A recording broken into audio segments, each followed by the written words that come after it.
Nimrod, ele é o fundador da cidade de Nínive, também é o fundador da cidade de Babel, e muitas microcivilizações que posteriormente se transformam em macro-impérios.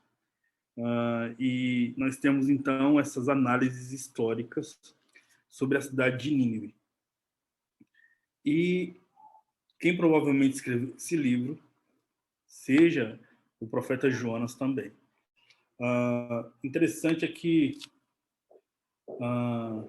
o livro não sugere um autor, mas na tradição que é esse livro, tem uma sugestão rabínica que seja o próprio Jeroboão II. Lembrando que Jeroboão foi um dos reis do Reino do Norte e foi um rei significativo em relação ao coletivo de reinados que surgiram quando Salomão peca em sua velhice. Jeroboão I é aquele que sabota aproximadamente 11 tribos de Israel. A tribo de Judá fica só com uma, e alguns textos também sugerem duas. E aí nós temos, então, um profeta que é contemporâneo ao rei Ezequias, também contemporâneo ao coletivo de profetas, como o profeta Elias, profeta Eliseu. Há também quem diga que Jonas foi contemporâneo ao profeta Isaías. O fato é que ele é mais um entre vários profetas nesse coletivo de profetas, ok? Para que nós iniciemos a leitura bíblica, eu gostaria que você desse mais um joia, só para confirmar se o meu áudio está saindo bem. Ótimo. Então, vamos para a leitura. Como se trata de uma leitura sacra, não a leitura de um livro qualquer, eu quero honrar, inclusive, a última aula, quando eu falei que os reformadores eles acreditavam na interferência espiritual, isto é, do Espírito Santo, para que houvesse uma interpretação coerente. Então, todas as vezes que você lê as Escrituras, eu quero sugerir você invocar o Senhor e clamar para que o Senhor te revele. Então, feche os seus olhos, por gentileza, vamos orar, para que, além dessa leitura, que é um ato intelectual, nós também venhamos ter a presença do Espírito Santo para liderar a nossa jornada nesse aspecto. Pai, nós te louvamos, nós clamamos, Senhor, para que a tua presença venha sobre nós.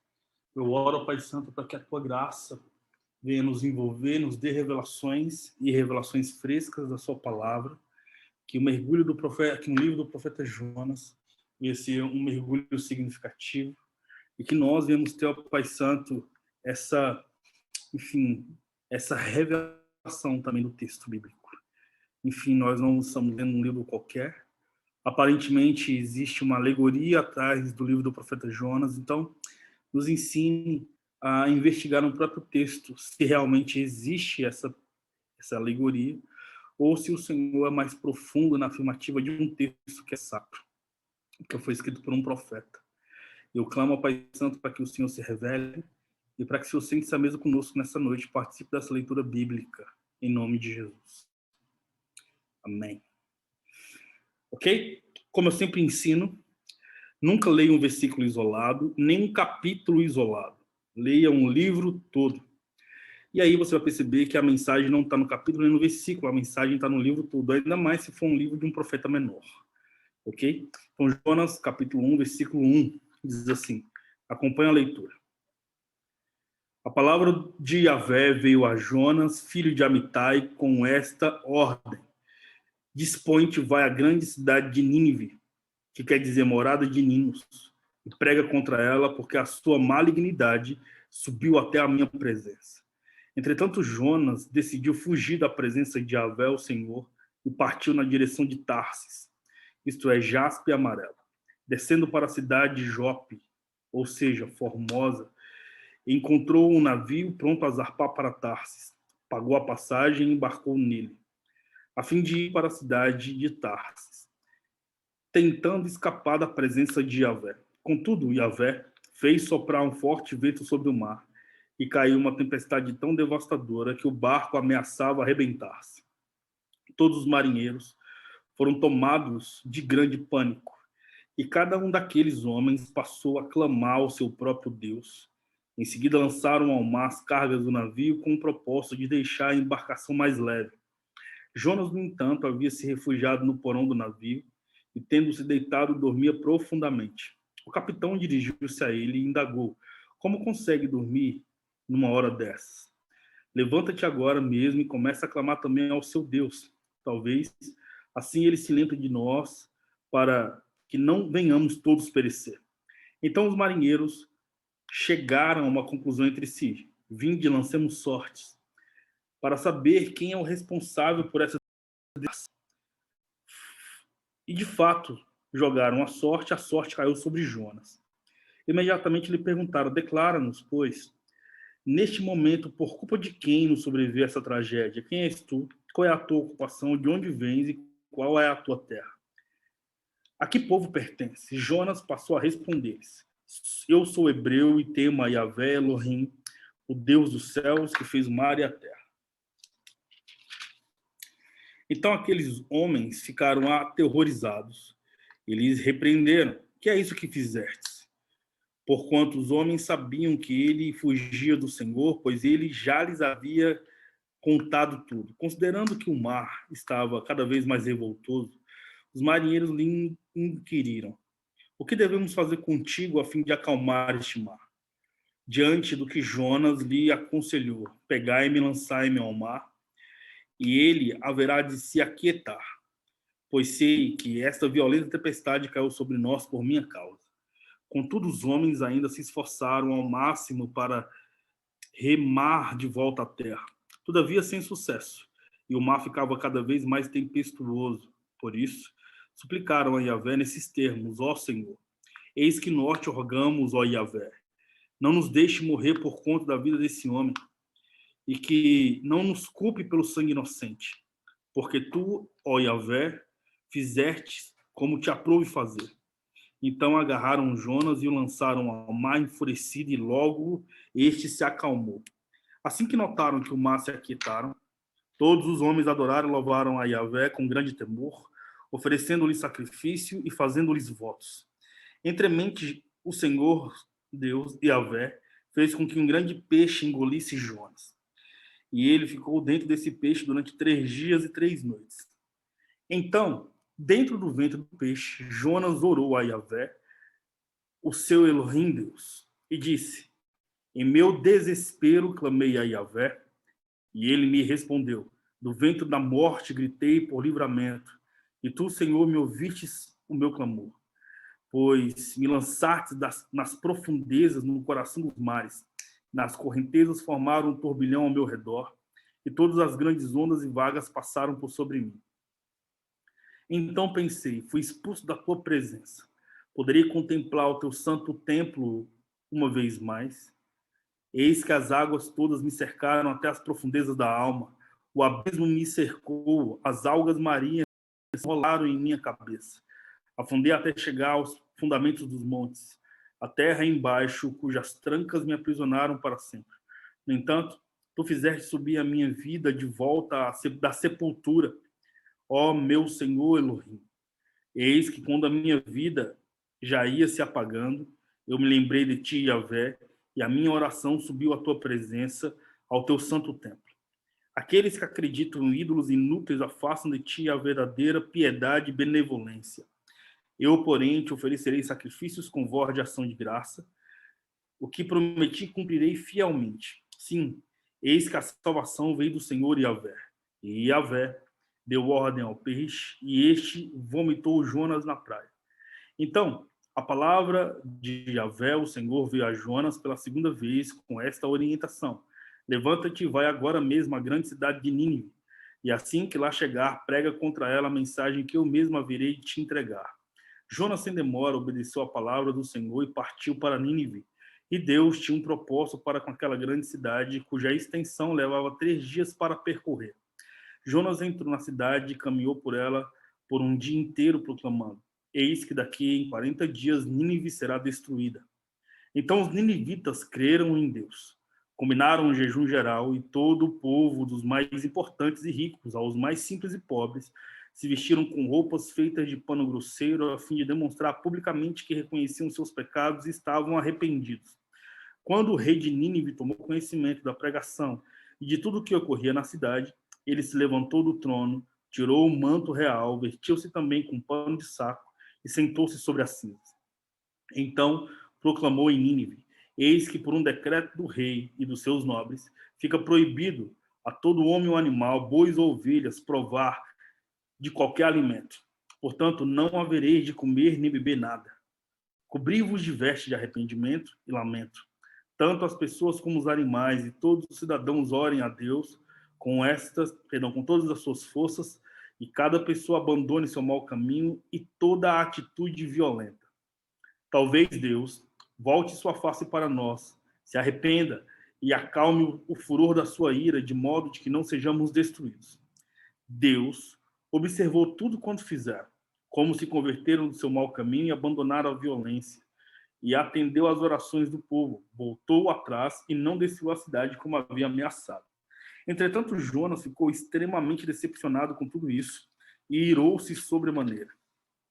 Então orou a Yahvé e desabafou, dizendo: Ah, Eterno, pois já não foi exatamente isso que eu disse quando ainda estava em minha casa. Foi por esse motivo que decidi fugir para Tarsis. Eu sabia que tu és El, Deus misericordioso, passivo, longânimo, rico em amor, que ameaças castigar, mas te arrependes.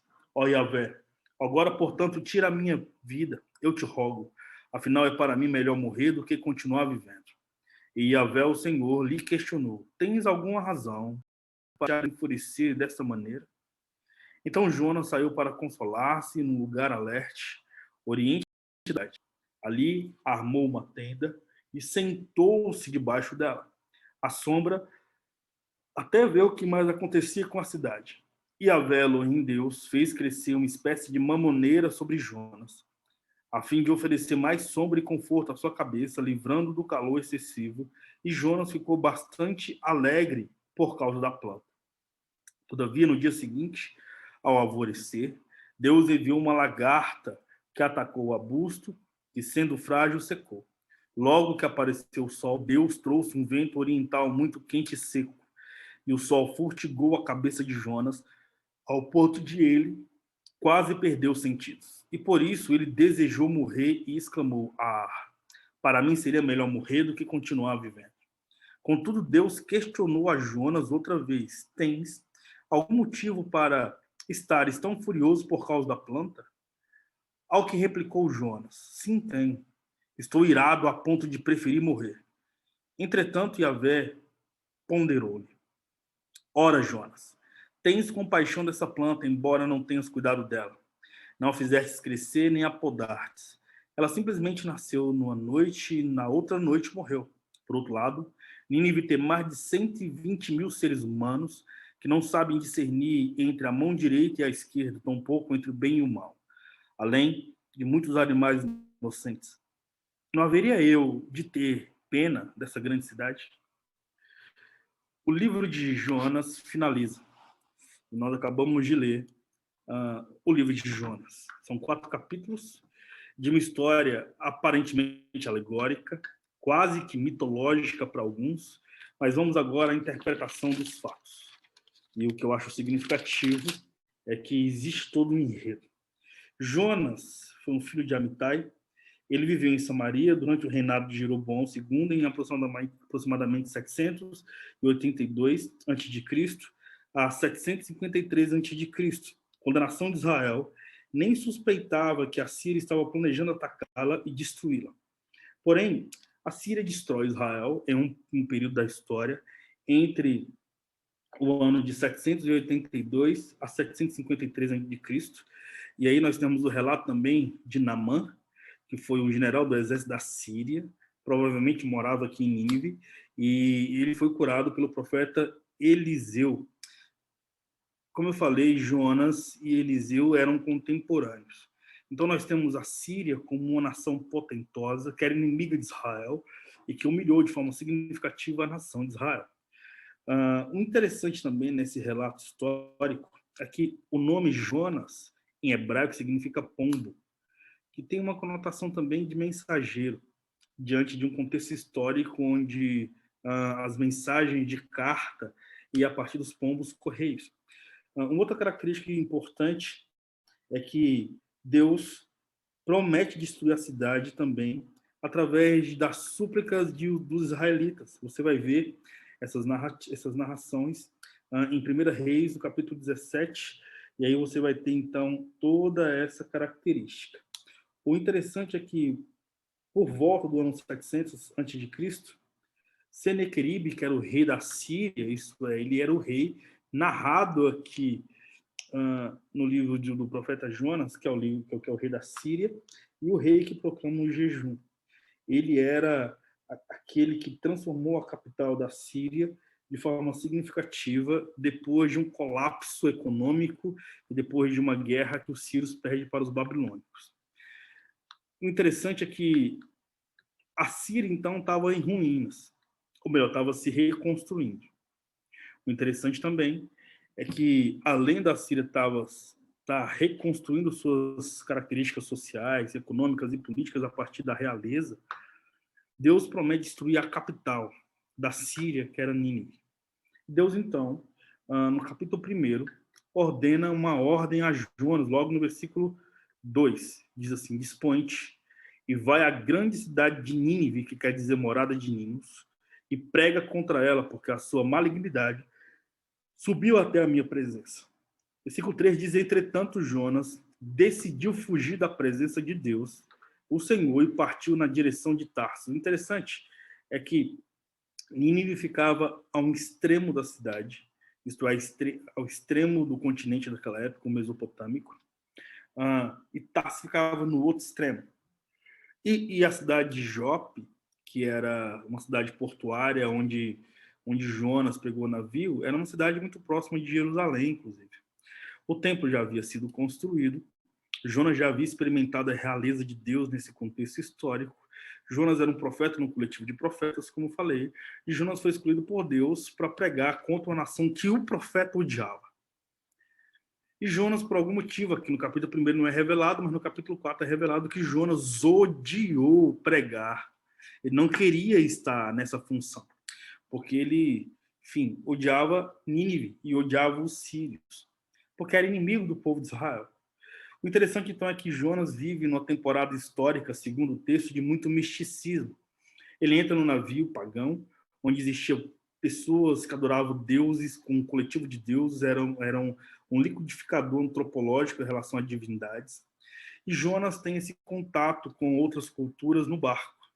O interessante é que, quando vinha a tempestade no mar, em que Jonas estava nessa embarcação, todos ficaram desesperados, só o profeta Fujão que não. Uma vez lendo esse texto, o mesmo texto com a galera que lê a Bíblia comigo, na edificação mútua, eu trouxe a seguinte reflexão, que para mim foi uma palavra rema. Jonas é um profeta que foge, e um profeta que tem paz em temporada de caos. Logo, o livro de Jonas nos ensina o seguinte, cara: profeta em paz é profeta que está fugindo da missão. É o que o capítulo 1 já nos evidencia. O interessante é que Jonas, ele é despertado diante de um furacão marítimo, e a partir também de uma tragédia. O interessante é que, quando Jonas é despertado, o capitão do navio, logo no versículo 6, diz assim: o capitão dirigiu-se a ele e indagou: como consegue ficar dormindo numa hora dessas? Levanta-te agora mesmo e começa a clamar também ao seu Deus. Deus aqui está com D minúsculo. Talvez ele, com E minúsculo, se lembre de nós para que não venhamos todos perecer. O período histórico aqui, então, é um período de teocracia. Era um tempo histórico antes do comportamento monárquico, ou também contemporâneo ao comportamento monárquico, onde Deus também era a constituição das civilizações. E aí que era uma temporada onde as nações lutavam uma contra as outras em nome de seus deuses. Os sírios lutavam a partir do deus Dagon, os filisteus lutavam a partir do seu deus Baal, os midianitas a partir de sua deusa Azera, e assim sucessivamente. E aí nós temos, então, uma temporada de muito misticismo em relação ao comportamento teocrático, onde Deus é o governo político da época, assim como era também Israel. E aí, cara, é uma temporada tão mística que eles lançaram sorte, a sorte caiu sobre Jonas. O texto, então, evidencia que Jonas foge porque ele não quer cumprir a missão que o Senhor havia determinado, e ele, então, é jogado do barco para que o restante da tripulação tivesse a oportunidade de viver. E o interessante também, cara, é que o texto traz essa afirmativa de que, porque Jonas foi cuspido do barco, ele foi cuspido 2 vezes, do barco e do peixe. Quando ele é cuspido do barco, quando ele é jogado do barco, ele está vivo. E, enfim, versículo 11 diz assim: considerando que o mar estava cada vez mais revoltoso, os marinheiros lhe inquiriram: o que devemos fazer contigo, a fim de acalmar o mar? Diante do que Jonas lhe aconselhou: pegai-me e lançai-me ao mar, e ele haverá de se aquietar, pois sei que esta violenta tempestade caiu sobre nós por minha causa. Jonas, como profeta, sabia que era um comportamento irracional fugir da presença de Deus. Lembra muito Adão quando peca e quando Deus visita o Éden, Adão vai para trás de uma moitinha. Interessante, cara, que Deus, lá no livro de Isaías, diz que Deus coloca as águas do oceano na concha de sua mão. Deus coloca as águas do oceano na concha da mão, imagina o jardim no Éden, mano. Então imagina Adão atrás de uma moitinha, Deus olhando para Adão, com ele na palma da mão, dizendo: onde é que tu tá, Adão? Olhando para a palma da mão. E Adão está aqui na palma da mão de Deus, atrás de uma moitinha. O interessante é que o profeta Jonas, na sua irracionalidade, ele foge de Deus. E como eu falei, ele configura a seguinte reflexão: um profeta que foge da missão é um profeta que vive em paz. Logo, a paz que muitos de nós vivem é porque nós fugimos da missão. O texto, no capítulo 1, finaliza da seguinte maneira. Olha o versículo 13. Contudo, os marinheiros ainda se esforçaram ao máximo para remar de volta à terra, todavia sem sucesso. E o mar ficava cada vez mais tempestuoso. Por isso suplicaram a Yahvé. Imagina, coletivo de pessoas que adoravam outras divindades começaram a clamar pelo Deus de Jonas. Por que isso aconteceu? Isso acontece porque a história, lá no mundo mesopotâmico, quando Deus destruiu os egípcios, inclusive o príncipe, o herdeiro do trono egípcio, porque, enfim, os egípcios haviam escravizado o povo de Israel. Quando esse relato de que Deus destruiu, o Deus dos hebreus destruiu toda uma civilização egípcia, esse relato, historicamente, vai para um comportamento histórico diante das nações, e todos conheciam, então, o Deus Yahvé, que era o Deus de Moisés, na verdade. Quando Jonas falou no barco que ele estava fugindo de Yahvé, o criador dos céus e da terra, todos já tinham consciência de que Deus tratava. Por isso que já havia um temor diante desse Deus. E no versículo 13, os marinheiros clamam a Deus. Eles têm essa consciência, perdão. No versículo 14, eles clamam a Deus. Por isso suplicaram a Yahvé nesses termos: ó Senhor, eis que nós te rogamos, ó Yahvé, não nos deixe perecer e morrer por conta da vida desse homem. E não nos culpe pelo sangue inocente, porque tu, ó Yahvé, fizertes como te aprouve fazer. Racionalmente falando, é óbvio que se jogando um ser humano no mar, ele vai morrer. Por isso que os marinheiros tinham consciência que aquilo seria tipo uma espécie de sacrifício, sacou? Lançar Jonas no mar seria um sacrifício para o próprio Deus, quase que um sacrifício humano. Olha que interessante, cara. Você pode interpretar o texto como não sendo um sacrifício humano. Só que pagãos orando a Deus Yahvé, sem conhecer quem era o Deus Yahvé, jogando Jonas no mar, era literalmente jogando a maldição que estava do navio para fora. É inevitável não pensar dessa forma, inclusive. Ou seja, logo no versículo 14, os marinheiros oraram dizendo: não nos culpe pelo sangue desse homem. Ou seja, caindo no mar, Jonas morreria. Isso é claro. Versículo 15. Então agarraram Jonas e lançaram ao mar enfurecido, e logo este se acalmou. Assim que notaram que o mar se aquietara, todos os homens adoraram, louvaram Yahvé com grande temor, oferecendo-lhe sacrifícios e fizeram-lhe votos. Entremente o Senhor Yahvé fez com que um grande peixe engolisse Jonas, e ele ficou dentro do peixe durante 3 dias e 3 noites. Interessante. Olha que interessante. Vem o capítulo 2. No capítulo 2, por causa da interpretação do texto, Eu não vou fazer uma sugestão, vou falar o que o capítulo está falando, ok? O capítulo 2 de Jonas afirma que Jonas está morto. Jonas não fica 3 dias e 3 noites nadando no suco gástrico desse grande peixe. O interessante, cara, é que é óbvio, cara. Se você está em um...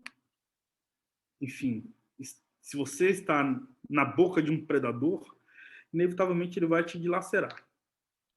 Aí você faz referência a outros textos. Em Mateus, a Bíblia diz que Jesus, na cruz, ele disse: Pai, a ti entrego o meu espírito. Logo, eu afirmo o seguinte: eu acredito nesse comportamento tricotômico, corpo, alma e espírito. Quando Jesus disse: Pai, a ti entrego o meu espírito, o espírito de Jesus foi direto para Deus. O que significa dizer que o espírito de 8 bilhões de seres humanos na contemporaneidade, pode ser eles muçulmanos, hinduístas, ateus ou cristãos, quando todos nós morremos, o nosso espírito vai voltar para Deus, porque ele veio de Deus. O interessante também, cara, é que a dia de Jesus foi para a sepultura, e nós conhecemos. Eu tive a honra de ir a Jerusalém em 2019, há 2 anos atrás, e eu fui na sepultura de Jesus. Então, o corpo de Jesus foi para a sepultura, e a alma de Jesus é o que teve acesso a ir no submundo e pregar cadeias em prisão.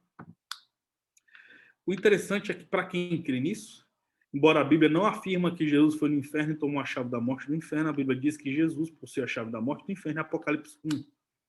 O interessante nessa afirmativa, que eu quero dizer, é o seguinte: Jonas, cara, teve a sua biologia no ventre da baleia, ou melhor, do grande peixe, como diz o texto. Nessa afirmação, eu acredito fielmente que Jonas morre. E eu não posso falar isso apenas por um achismo, como eu falei para vocês em uma das aulas. Quando te pedir a sua opinião, apresentei o mundo com um fundamento. E é óbvio, irmão, chega a ser óbvio. Se Jonas está no ventre de um peixe e passa 3 dias, 72 horas nessa geografia, é óbvio que ele morreu, cara. Aí vem o capítulo 2, que traz essa mesma afirmativa. Leia e interprete. Versículo 2, perdão, capítulo 2. Então, dentro do ventre do peixe, Jonas orou a Yahvé, seu Elohim Deus, e disse: Em meu desespero clamei a Yahvé, e ele me respondeu. Do ventre da morte gritei por livramento, e tu, ó Senhor, ouviste do meu clamor. Pois me lançaste nas profundezas, no coração dos mares e nas correntezas formaram um turbilhão ao meu redor. Todas as grandes ondas e vagas passaram por sobre mim, e então pensei: fui expulso da tua presença. Poderia contemplar o teu santo templo outra vez? Eis que as águas todas me cercaram, até as profundezas da alma. O abismo me cercou e as algas marinhas se enrolaram em minha cabeça. Afundei até chegar às profundezas dos montes, a terra embaixo, cujas trancas me aprisionaram para sempre. No entanto, tu fizeste subir a minha vida de volta da sepultura, ó meu Deus. Ou seja, ele morre. Eis que quando a minha alma já ia, quando a minha vida já ia se apagando, a vida, eu me lembrei de ti, Yahvé, e a minha oração subiu à tua presença, ao teu santo templo. Aqueles que acreditam em ídolos inúteis afastam de ti a verdadeira piedade e benevolência. Eu, porém, te oferecerei sacrifícios com voz de ações de graças. O que prometi, cumprirei fielmente. Sim, eis que a salvação vem de Yahvé. Versículo 10. E Yahvé deu ordem ao peixe, e este vomitou Jonas na praia. Um comentário significativo do rei James e também dos reformadores. O grande peixe que engole Jonas é a tipificação da sepultura onde Jesus, onde Messias foi sepultado, pois passaria 3 dias e 3 noites naquela geografia também. E o interessante é que houve a restauração de Jonas à terra, porque o profeta, ele, naquela geografia de morte, ele ora ao Senhor. Cara, não se sabe se em vida, nem se sabe se em espírito ou em alma. O texto diz que quando a vida dele ia se apagando, ele ora ao Senhor. No original, esse comportamento bíblico traz a afirmativa de que se trata de, imagina, aonde estaria um profeta que estava fugindo de uma missão após a morte? Um profeta que fugiu da missão morto, ele vai para onde, mano? Vai para o seu de Abraão ou vai para outra geografia? O interessante é que quando você abre a Bíblia em Apocalipse, capítulo 20, você vai ver que o abismo é uma configuração espiritual que está entre a morte, que é uma geografia física. Imagina, Apocalipse 20 diz que a morte é uma geografia. Por isso que o texto de Apocalipse diz: e a morte deu os mortos que nele havia. O inferno é uma geografia física, e o inferno deu os mortos que nele havia. E o mar também é uma geografia física, e o mar deu os mortos que nele havia. Abra a Bíblia bem rapidinho, porque quando se trata de um comportamento de interpretação, é inevitável você encontrar em outros textos respostas para o texto em que você quer ter acesso. Ok? Apocalipse 20, aqui no versículo 11, quando fala sobre o julgamento dos mortos. Último livro da Bíblia, Apocalipse.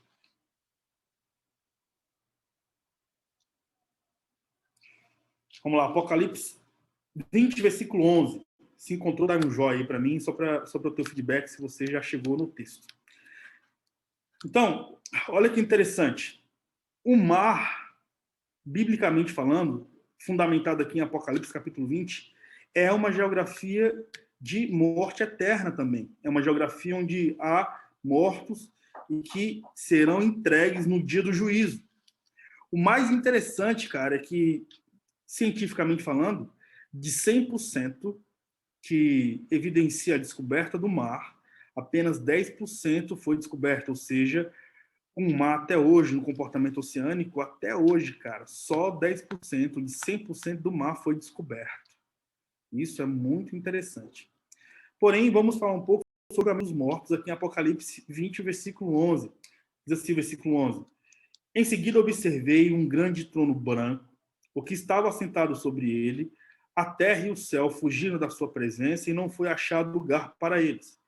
Vi também os mortos, grandes e pequenos, em pé diante do trono, e alguns livros foram abertos. Então abriu-se um outro livro, o livro da vida, e os mortos foram julgados pelas observações que estavam registradas nos livros, de acordo com as suas obras realizadas. O mar entregou os mortos que nele havia. A morte e o inferno entregaram os mortos que neles haviam. E um por um foi julgado de acordo com o que tinham feito. Então, a morte e o inferno foram atirados no lago de fogo. Esta é a segunda morte, o lago de fogo. E todo aquele cujo nome não foi encontrado no livro da vida foi lançado no lago de fogo. O interessante é que no versículo 13 do capítulo 20 de Apocalipse traz a afirmação que, da mesma forma que o inferno e o Hades é um destino eterno para uma alma, o texto também diz que o mar também é. Isso é muito interessante, cara. Jonas afirma que ele morre na profundeza do mar.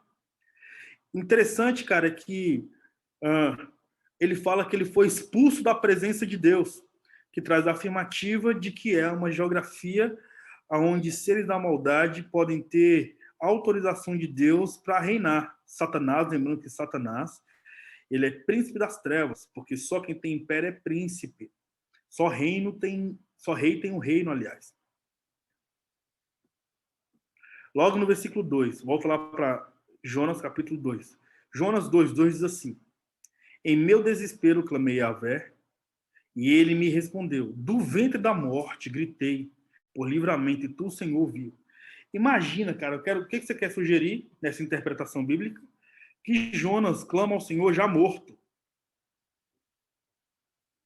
no mar. E o Senhor responde a oração de Jonas 3 dias depois. Ou seja, eu estou tentando fundamentar aqui, irmão, a partir dessa interpretação bíblica, de um livro polêmicosíssimo. Por isso que eu escolhi Jonas, porque é um dos livros mais polêmicos em relação à interpretação bíblica, porque parece muito um livro mitológico, muito alegórico, alegoria do profeta Fujão, inclusive. Mas o texto traz a afirmativa da misericórdia de Deus na segunda chance até para um profeta que foge da missão. Jonas merecia a morte, ele fugiu de Deus, cara. Ele foge da missão de Deus, o peixe engole ele.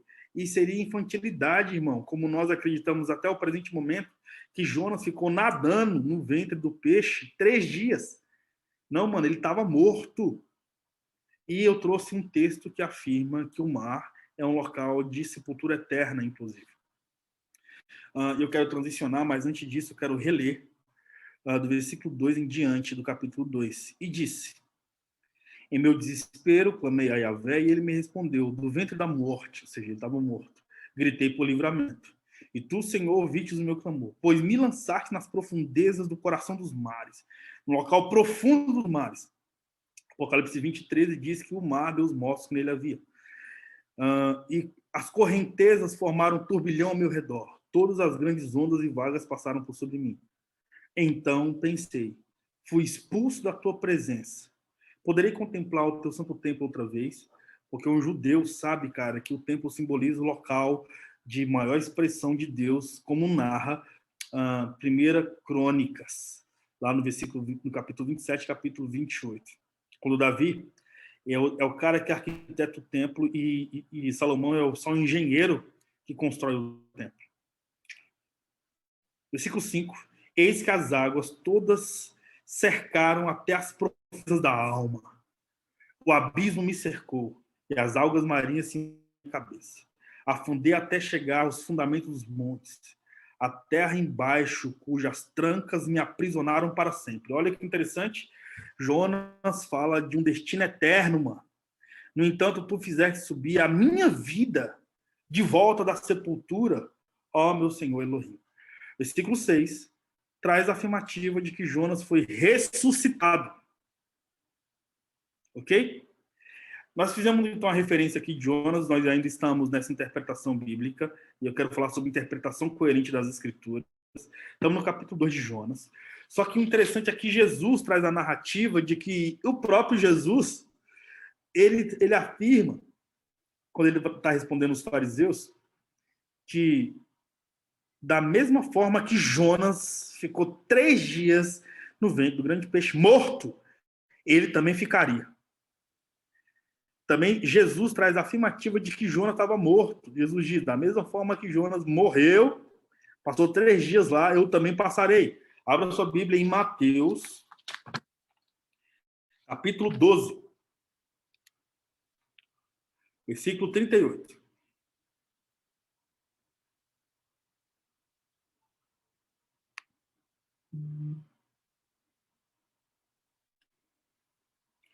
Primeiro livro do Novo Testamento.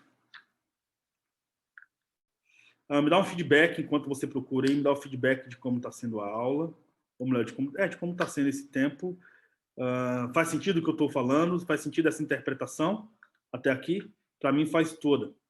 E eu quero dar oportunidade, se você discorda aqui nessa aula, eu quero te dar a oportunidade de você se manifestar. Ok? Mas antes de você se manifestar, eu estou dando fundamentos. Peço também para que, se você manifestar de forma contrária, eu peço para que você fundamente, da mesma forma que estou fazendo. Por isso que nós estamos em uma interpretação coerente das Escrituras. Mateus 12, versículo 38 diz assim: então alguns fariseus da lei, alguns mestres da lei e fariseus lhe pediram: mestre, queremos ver da tua parte o milagre. Versículo 39. Ao que Jesus respondeu: uma geração perversa e adúltera pede um sinal miraculoso. Todavia, nenhum sinal será dado, exceto o sinal miraculoso do profeta Jonas. Portanto, assim como esteve Jonas 3 dias e 3 noites no ventre do grande peixe, assim o Filho do Homem estará 3 dias e 3 noites no coração da terra. Jonas morreu, brother. Jesus compara os 3 dias que ele estava morto com os 3 dias que Jonas esteve morto no ventre da baleia. Perdão, no ventre do grande peixe. Tá vendo como eu estou falando baleia? Porque existe, cara, um discurso que é uma baleia, mas a Bíblia fala que é um grande peixe. Portanto, assim como esteve Jonas 3 dias e 3 noites no ventre do grande peixe, assim o Filho do Homem estará 3 dias e 3 noites no coração da terra. O povo de Nínive se levantará no dia do juízo com essa geração e a condenará, pois eles se arrependeram com a pregação de Jonas. E eis que aqui está quem é maior do que Jonas. Apenas até aqui. Olha que sensacional. Jesus compara os 3 dias em que Jonas esteve no ventre do grande peixe com os 3 dias em que ele estaria morto. Logo, queridos, Jonas não ficou nadando no ventre da baleia, no ventre do grande peixe, no ventre daquilo que foi ensinado a mim e a você. Jonas morreu. E o versículo 2 ao versículo 6 de Jonas, capítulo 2, nos dá essa possibilidade de interpretação. Versículo 10 diz assim: E Yahvé deu ordem ao peixe, e este vomitou Jonas à praia. O que foi vomitado à praia, irmão? A biologia de Jonas, os restos mortais de Jonas. Jonas estava morto, Jonas viveu um milagre. Ele teve uma segunda chance. Quem é Jonas? Jonas é o profeta que tem uma segunda chance, mas odeia a segunda chance que uma cidade teve. Jonas é a personificação daquele que tem a graça como alvo do ódio. É aquele que só é relevante quando o Senhor Deus dá apenas a ele uma segunda chance. Jonas, até o presente momento, é um tipo de profeta que nós não devemos ser. Por interpretação bíblica, Jonas foi um cara significativo, teve um livro sacro, isso é sensacional. Ele teve uma segunda chance, mas Jonas foi um profeta que amou o juízo e não se quebrantou com a graça. Capítulo 3. Após, então, Jonas ressuscitar. Eu quero dar a oportunidade para você, que é meu aluno, que está aqui. Se for possível você ativar o seu vídeo para nos vermos, para mim seria sensacional. Com isso, eu gostaria de te dar a oportunidade de você discordar ou trazer a sua interpretação do texto, das referências bíblicas que dei, na afirmativa de que Jonas, na verdade, ressuscitou. Ele não esteve 3 dias, 3 noites no ventre daquele grande peixe, enfim, nadando no suco gástrico do seu estômago. Se você tiver, cara, se você discordar dessa interpretação, eu quero te dar a oportunidade de você se manifestar, vai ser uma honra te ouvir, até porque o nosso curso é sobre compreensão das escrituras. Então, é só você fazer assim com sua mão e ficar à vontade para se manifestar.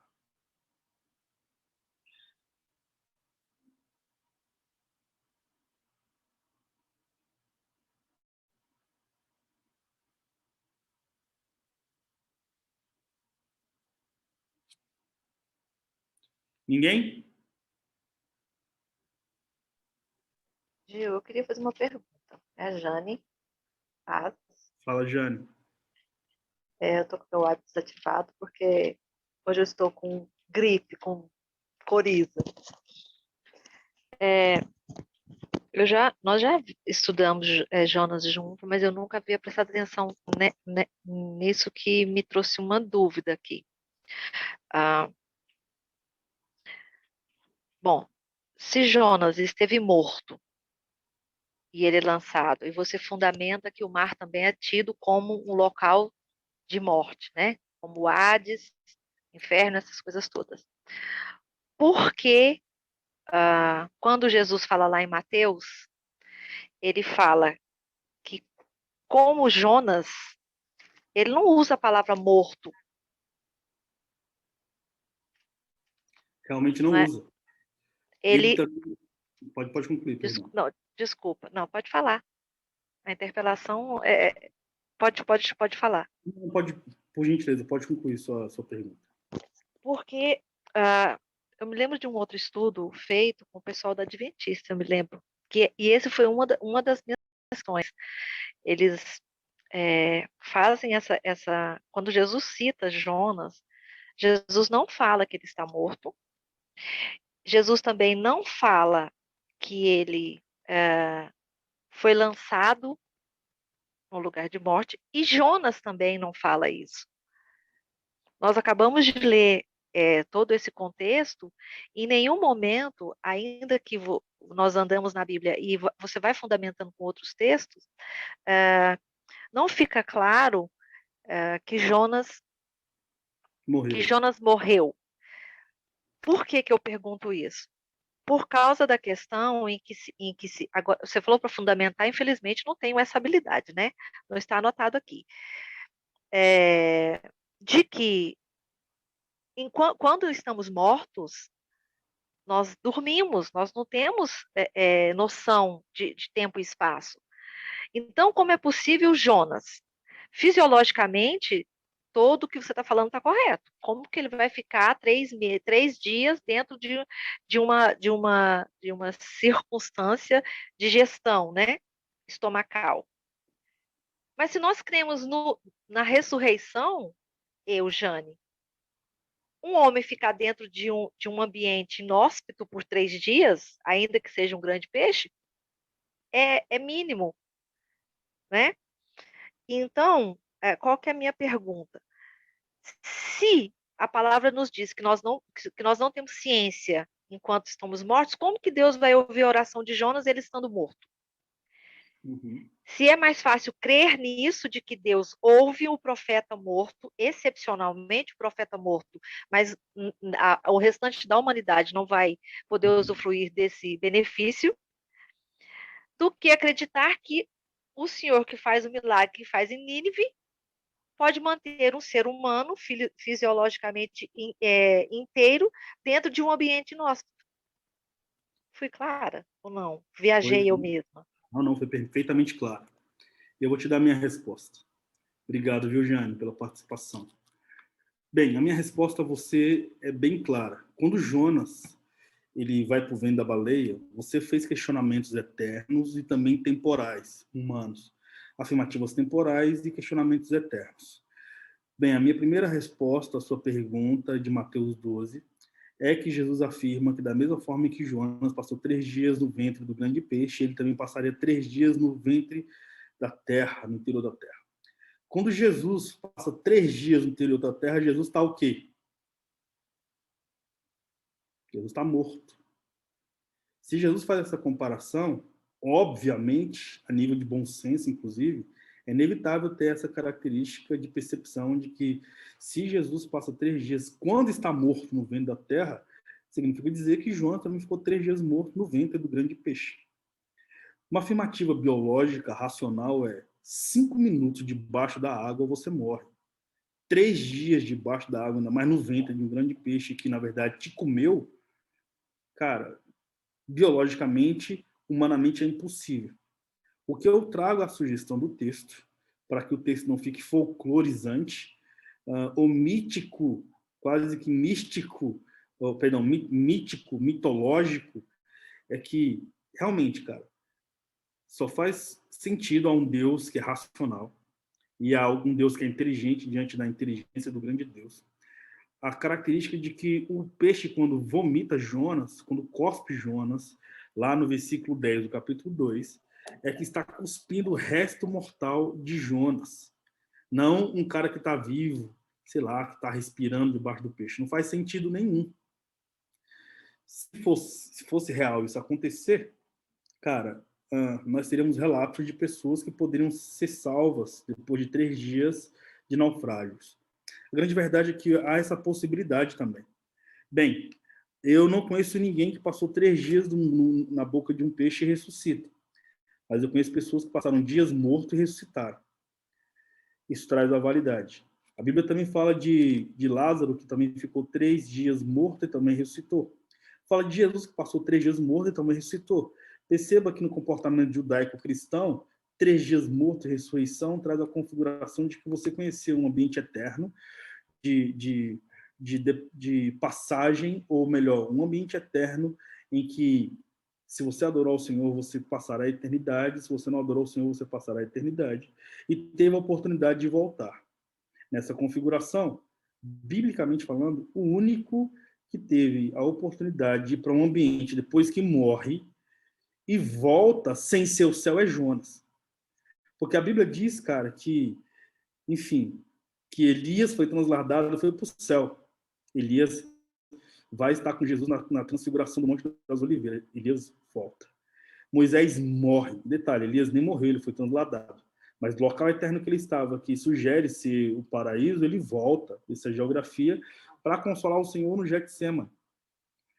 Depois nós temos a afirmativa de um morto, que é Moisés. Moisés morre lá em Deuteronômio 34, Quando Jesus está na mesma configuração, no Getsemane, Jesus tem a oportunidade de ver Moisés com Elias. Eles estão no paraíso e voltam. O mais interessante, cara, é que Lázaro morre e sugere, cara, que ele não esteja no ambiente. A Bíblia não fala em que ambiente ele está. A Bíblia só fala que ele acreditava em Jesus, era amigo de Jesus. A Bíblia também fala de uma criança que é a filha de Jairo, que ressuscita. Ora, biblicamente falando, fazendo essa análise, eu nunca pensei sobre isso, Jane, estou pensando para te dar a resposta, é que o único personagem bíblico que morre e vai para uma geografia que a Bíblia não fala que é o céu, tem a viúva de Naim também, e volta é Jonas, cara. Onde é que Jonas estava? Bem, ele fala, no capítulo 2, traz a resposta das suas indagações. Porque ele fala que ele foi cuspido da morte, ele fala que ele surgiu da sepultura, e ele fala, cara, que o Senhor deu oportunidade para que ele retornasse. Ou seja, ele até afirma que no versículo 9 do capítulo 2, eu, porém, te oferecerei sacrifício com voz alta e ações de graças. O que prometi, cumprirei fielmente. Deus deu uma segunda chance a Jonas. Bem, o capítulo 2 evidencia a oração de no ambiente da morte. E os textos que dei traz a afirmativa da morte e da ressurreição do próprio Jonas. Pena, o Jane, que você não trouxe mais uma resposta fundamentada em outros textos bíblicos. Mas a sua pergunta não é irracional, é uma pergunta lícita, mas essa é a minha resposta para a sua pergunta. Entendi, Okay? Ju. Deixa eu só fazer só uma outra observação. Então, nesse caso, em cima do que você está explanando, eu posso crer, então, que Jonas esteve morto 3 dias. Então, como Deus é um Deus atemporal, acontece com ele o que aconteceu com o ladrão que é crucificado com Jesus, quando ele fala para Jesus, lembra-te de mim quando estiveres no teu reino, e Jesus fala para ele, ainda hoje estarás comigo? Então nós podemos crer nesse atemporal? Então eu não consigo entender como que ele orou. Não, sabe por quê? Porque Jonas era um profeta. O Espírito Santo no Antigo Testamento descia sobre reis, sacerdotes e profetas.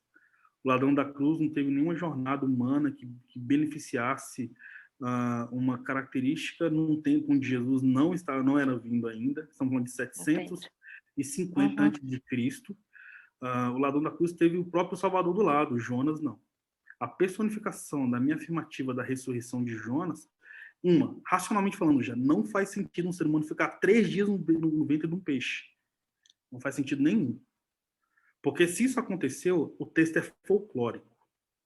Agora, no capítulo 2, o próprio Jonas disse que ele estava morto. E Deus tirou ele dessa sepultura.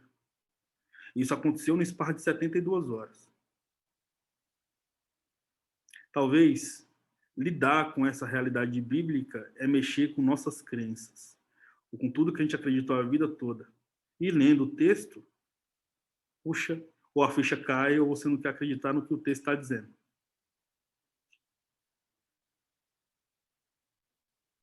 Entendi. Obrigada, Gil. Nada. Mas fica à vontade em continuar discordando, Jane.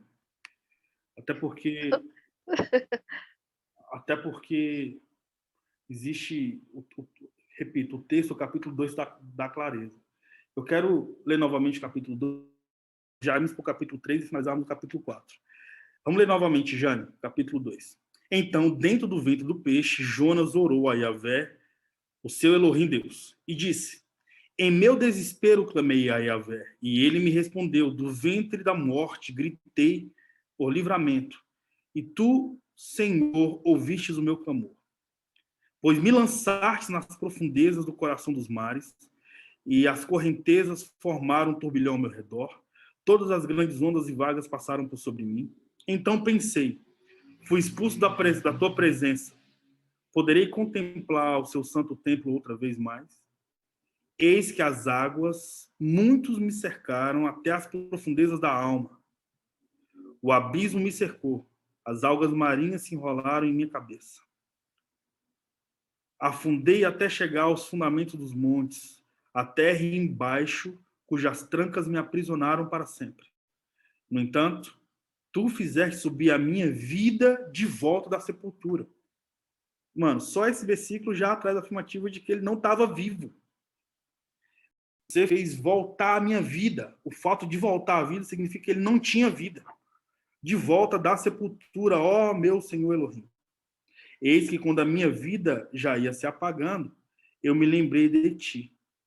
E a minha oração subiu à tua presença, ao teu santo templo.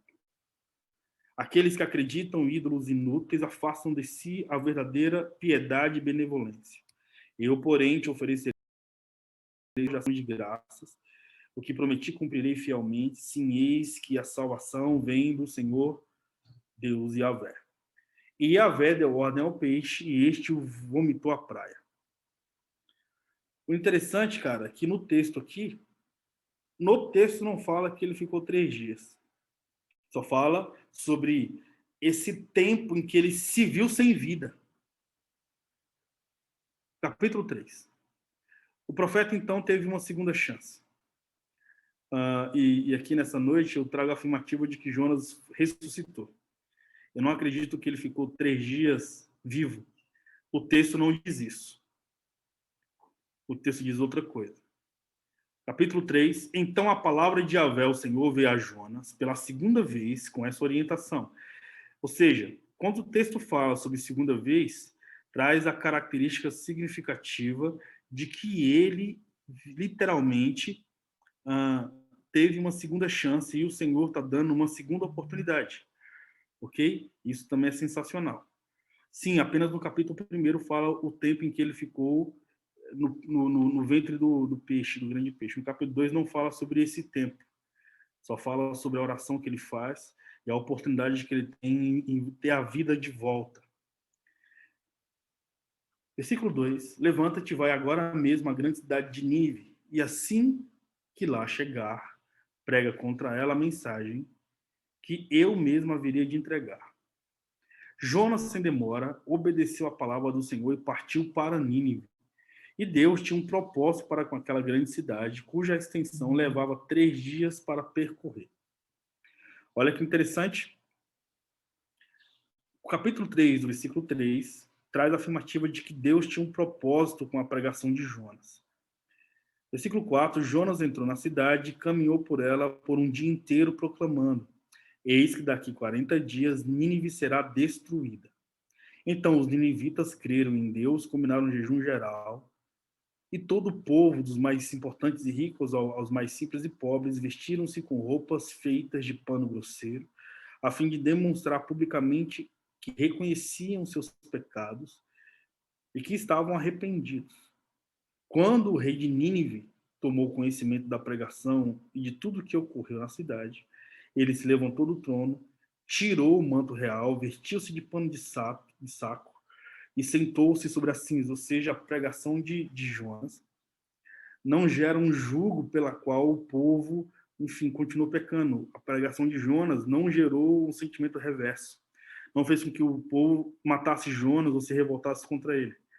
Jonas, eu imagino que porque teve uma segunda chance, ele prega com mais ousadia, e aí ele passa, como diz o versículo 3, ele passa o dia inteiro pregando, cara.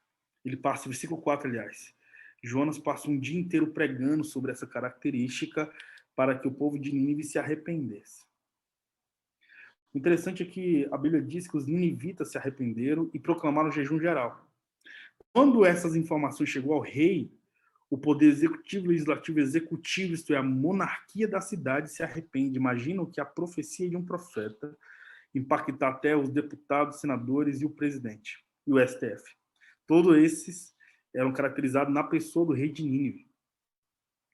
Versículo 7, então proclamou em Nínive: eis que por um decreto o rei e seus nobres fica proibido a todo homem ou animal, bois ou ovelhas, provar de qualquer alimento.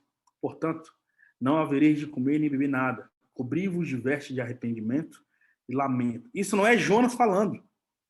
Jonas só traz a palavra de juízo. Daqui 40 dias, Deus vai destruir a cidade. E quem chama a cidade para arrependimento é o rei, cara. pagão. A violência que havia em Nínive, segundo a história, era tão perversa que os generais e o exército sírio, quando pegavam os soldados, eles castigavam a ponto de comer os olhos dos caras. E os caras não tinham piedade com os inimigos deles. E os soldados judeus viveram de forma muito significativa essas barbaridades dos ninivitas. Então o rei pede o seguinte, versículo 7. Fica proibido todo homem ou animal, boi ou ovelha, provar de qualquer alimento. Portanto, não havereis de comer nem beber nada. Cobri-vos de arrependimento e lamento, tanto as pessoas como os animais. Olha, interessante. Tanto os racionais quanto os irracionais. E todos os cidadãos orem a Deus com todas as suas forças. Cada pessoa abandone seu mau caminho e toda a sua atitude. Olha que interessante. Esse discurso era para estar na boca do profeta, mano. Era para o profeta ter proferido a palavra de juízo, mas também convidado a todos ao arrependimento. O profeta diz, não, cara, você vai morrer. Mano, se já está decretado, eu vou morrer, eu vou fazer de tudo para que o Senhor mude de ideia, inclusive me arrepender. E é o que o rei, o poder político faz, e a partir desse contato profético, a monarquia se arrepende, a cidade toda se arrepende. O versículo 10 diz assim, Deus observou tudo quanto fizeram. Como se converteram do seu mau caminho, abandonaram a violência e atendeu à oração do povo, voltou atrás e não destruiu a cidade como havia ameaçado. Interessante, cara. A pregação de Jonas, que é um profeta, contra pecadores cidadãos de uma cidade, lembra muito a visita de outro profeta, um outro rei, que foi o profeta Natã, o rei Davi. Todas as vezes, em muitos momentos, e uma passagem muito semelhante desse arrependimento da população de Nínive, que quebranta o coração de Deus, é muito caracterizado no Salmo 51. Abre, por gentileza, no Salmo 51. Perceba, cara, para você gerar uma interpretação do texto, é necessário você ter outros textos. E não gerar um contexto, mas entender o que o próprio texto está dizendo.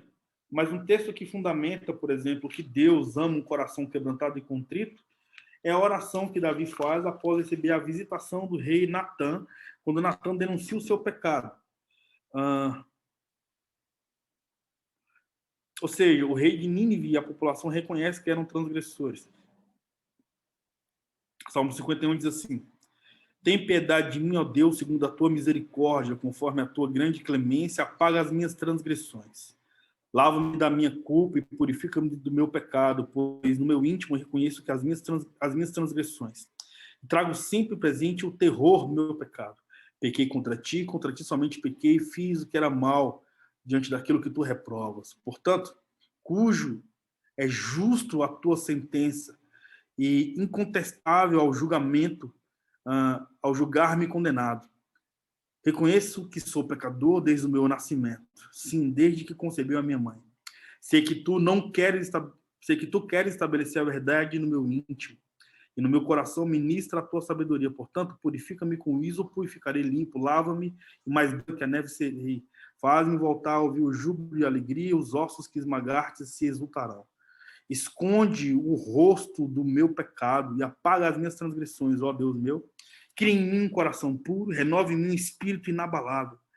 Não me afastes da tua presença, nem retire de mim teu Espírito Santo. Restitui-me a alegria da tua salvação e sustém-me com o espírito disposto a obedecer. Então ensinarei aos transgressores então ensinarei os teus caminhos aos transgressores para que os pecadores se voltem também para ti. Salve-me do pecado de sangue derramado, ó Eterno, Deus da minha salvação, para que a minha língua seja livre para cantar e exultar a tua justiça. Senhor, dá palavras corretas ao meu lábio, para que a minha boca possa proclamar o teu louvor. Não te deleitas de sacrifícios, nem comprases com oferendas, pois se fosse assim eu te ofereceria. Versículo 17. O verdadeiro e aceitável sacrifício eterno é um coração contrito. Um coração quebrantado e arrependido jamais será desprezado por Deus. Olha que interessante. O livro de Jonas confirma o Salmo 51. Deus analisou o arrependimento, o coração quebrantado e contrito, um arrependimento genuíno. O livro do profeta Jonas, então, cara, não pode ser compreendido apenas com um capítulo isolado, nem um versículo isolado, mas ser compreendido a partir do livro todo. Então, capítulo 1, Jonas recebe a missão de Deus, foge. A primeira vez que o Senhor fala com ele, vai e prega contra ninguém, ele não vai. Capítulo 2 afirma, capítulo 2 todo é a oração que Jonas faz enquanto ele está nessa situação de constrangimento. Eu imagino que Jonas, só por ter sido lançado do mar, ele já tinha se arrependido. Mas era necessário, cara, ele reviver para ele celebrar a ressurreição de uma cidade que já tinha sido sentenciada por Deus. Deus falou, vou te destruir. Mas por causa do arrependimento, se Jonas teve uma segunda chance, sendo um profeta que não quis cumprir a mensagem de Deus, por que Deus não poderia perdoar uma cidade inteira após ouvir uma mensagem profética? Versículo 10, então, do capítulo 3, Deus diz o seguinte: Deus observou tudo que fizeram, como se converteram do teu mau caminho, abandonaram a violência, e atendeu às orações do povo, voltou atrás e não destruiu a cidade como havia ameaçado. Capítulo 4. Entretanto, Jonas ficou extremamente decepcionado com tudo isso e irou-se sobremaneira.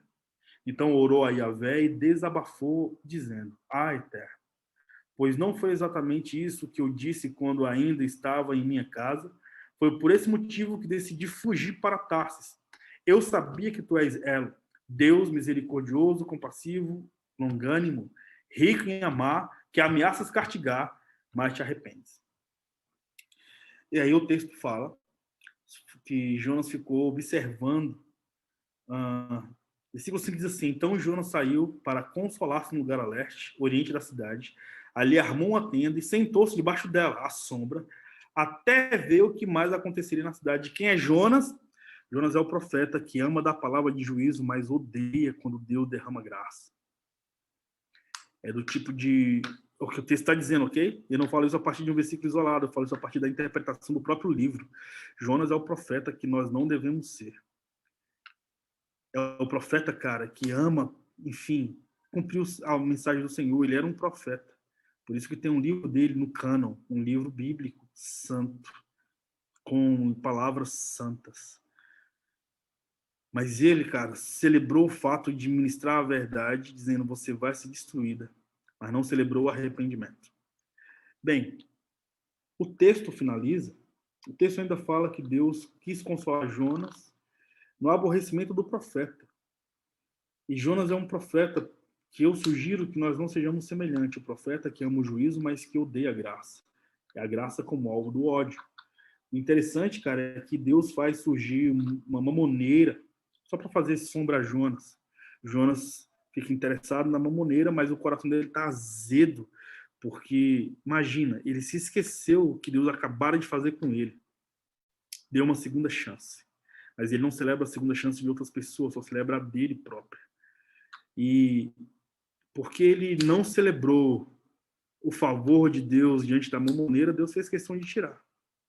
E a Bíblia diz, logo no versículo 8 do capítulo 4, logo que apareceu o sol, Deus trouxe um vento oriental muito quente e seco, e o sol fustigou a cabeça de Jonas ao ponto dele quase perder os sentidos. E por isso ele desejou morrer e exclamou: para mim seria melhor morrer do que continuar vivendo. Contudo, Deus questionou a Jonas outra vez: tens algum motivo para estares tão furioso por causa da planta?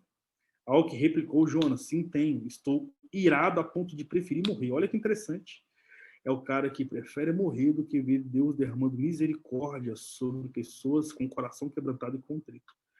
O texto, então, nos ensina sobre a jornada de um profeta de Israel, do ano de 750 ao ano de 725 a.C., contemporâneo a Jeroboão II, contemporâneo também aos profetas Eliseu e Elias, contemporâneo também, provavelmente, ao profeta Isaías, que amava ser voz de Deus. O texto afirma que ele relutou, mas porque Deus levou ele para uma geografia que não levou nenhum outro personagem bíblico. Só o livro de Jonas diz que um ser humano ficou no ventre de um animal irracional. Só no livro de Jonas nós temos a afirmativa de um ser humano que ficou 3 dias e teve uma oportunidade de reviver. Mesmo que alguns considerem que o texto não é literal, que Jonas não morre, é inevitável dizer que ele não teve vivo nesses 3 dias. Ah, mano. E o sensacional nessa afirmativa, cara, é que o Senhor é tão misericordioso que ele perdoa até profeta que foge da missão. Por que ele não vai perdoar você? O sensacional também é que o texto finaliza com uma pergunta. O texto finaliza assim. Versículo 9. Contudo, Deus questionou a Jonas: tens motivo para estares tão furioso por causa da planta? Ao que replicou Jonas: sim, tenho, estou irado a ponto de preferir morrer. Entretanto, Yahvé ponderou-lhe: ora, Jonas, tens compaixão dessa planta, embora não tenhas cuidado dela. Não a fizeste crescer, nem a podaste. Ela simplesmente nasceu numa noite e na outra morreu. Por outro lado, Nínive tem mais de 120 mil seres humanos que não sabem discernir entre a mão direita e a esquerda, tão pouco entre o bem e o mal, além de muitos animais inocentes. Não deveria eu ter pena dessa grande cidade? Deus tem compaixão de uma cidade maligna, de comportamento maligno, mas de uma cidade de seres humanos agora arrependidos. O texto também nos traz a afirmativa de que Deus não mergulha no passado se o seu presente é de arrependimento, cara. O texto também nos ensina que, embora você seja profeta, cara, você nunca vai se esquecer do pecado que o outro cometeu. O sensacional não está diante de profeta, brother. O sensacional está diante de Deus. Porque se fosse depender da bondade, do amor do profeta, a cidade já teria sido destruída. O profeta não deixa de lutar com as limitações humanas. Para Jonas, a tremenda expressão de misericórdia com Deus significa desfavorecimento de Israel perante Yahvé. Não conseguia ver que há júbilo no céu por parte de anjos quando um pecador se arrepende, como diz Lucas 15, 7. O sensacional é que nós precisamos aprender com esse livro. Bem, a minha sugestão a você é que quando você lê um livro bíblico, não vá para um versículo isolado. Porque a história de Jonas não é que ele foi lançado no... é que ele foge de Deus. Essa não é a história de Jonas. Isso faz parte da narrativa dele. A história de Jonas não é que ele foi lançado no mar. A história de Jonas também não é porque não foi o cara que foi lançado no peixe. A história de Jonas é a história de um profeta que, diante da sua jornada humana, ele tem a oportunidade de fazer a obra de Deus, mas ele tem um sentimento de ódio que somatiza com a função espiritual que ele carrega. E ele se constrange diante do ódio que ele sente, do sentimento que ele possui, porque ele tinha que trazer uma palavra de sentença contra o inimigo, mas sabendo que Deus é misericordioso, como ele mesmo diz no capítulo 4.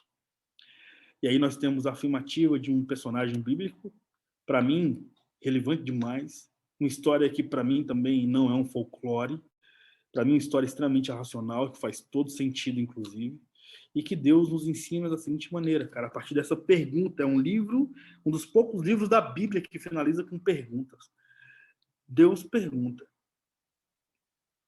ele não deveria ter misericórdia de quem se arrepende?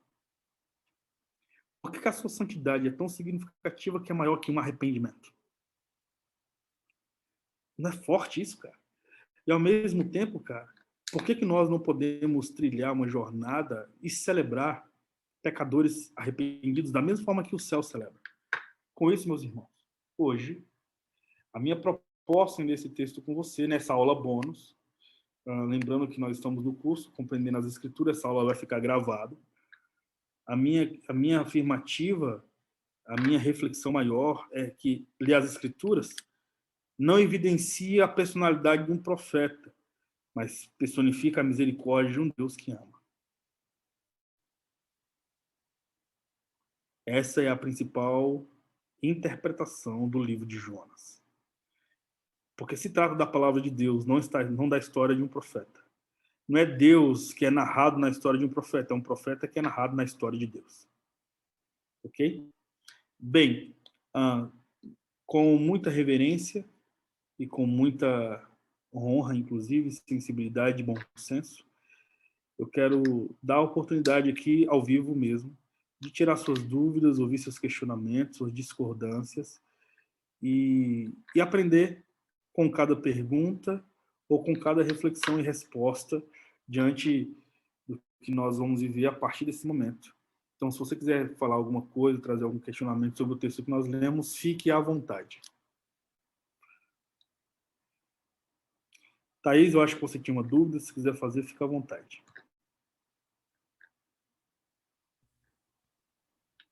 Oi, Gil. Oi, gente. Olá. Então, ontem, quando a gente estava estudando Atos, tinha falando lá de lançar a sorte, né? Para escolher entre Matias e o outro, que eu esqueci o nome agora. E aí, você tinha falado que essa atitude de tirar sorte eram dos judeus. Só que aí no capítulo 1 de Jonas fala que os marinheiros, que eram pagãos, tiraram sorte para saber o que estava acontecendo o mar estava daquela forma. E aí eu queria saber se os marinheiros, por eles serem pagãos, eles podiam fazer essa mesma atitude de lançar sorte? Como é que funciona isso? Entendi. Só para formalizar, galera, a Thaís faz parte do time de voluntários da 70 vezes 7. A gente estava lendo o livro de Atos ontem. E nós nos deparamos com uma situação em que Pedro lança sorte entre Matias e José Barsabás, o justo. Enfim, a cultura de lançar sorte para ver se alguém era escolhido por uma divindade ou não era uma cultura de um tempo histórico, de um povo de povos nômades que são semelhantes, mas diferentes entre si. O povo de Israel, quando se tratava de entender a sorte que Deus deveria ter em relação a escolher alguém, lançava sorte. Mas como fazia parte de uma cultura, de um comportamento antropológico, de um tempo histórico, é inevitável falar que as pessoas que criam outras divindades também lançavam sortes.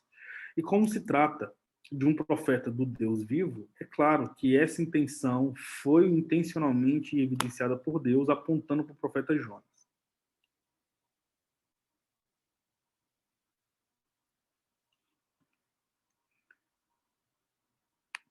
Mais alguém? Fique à vontade.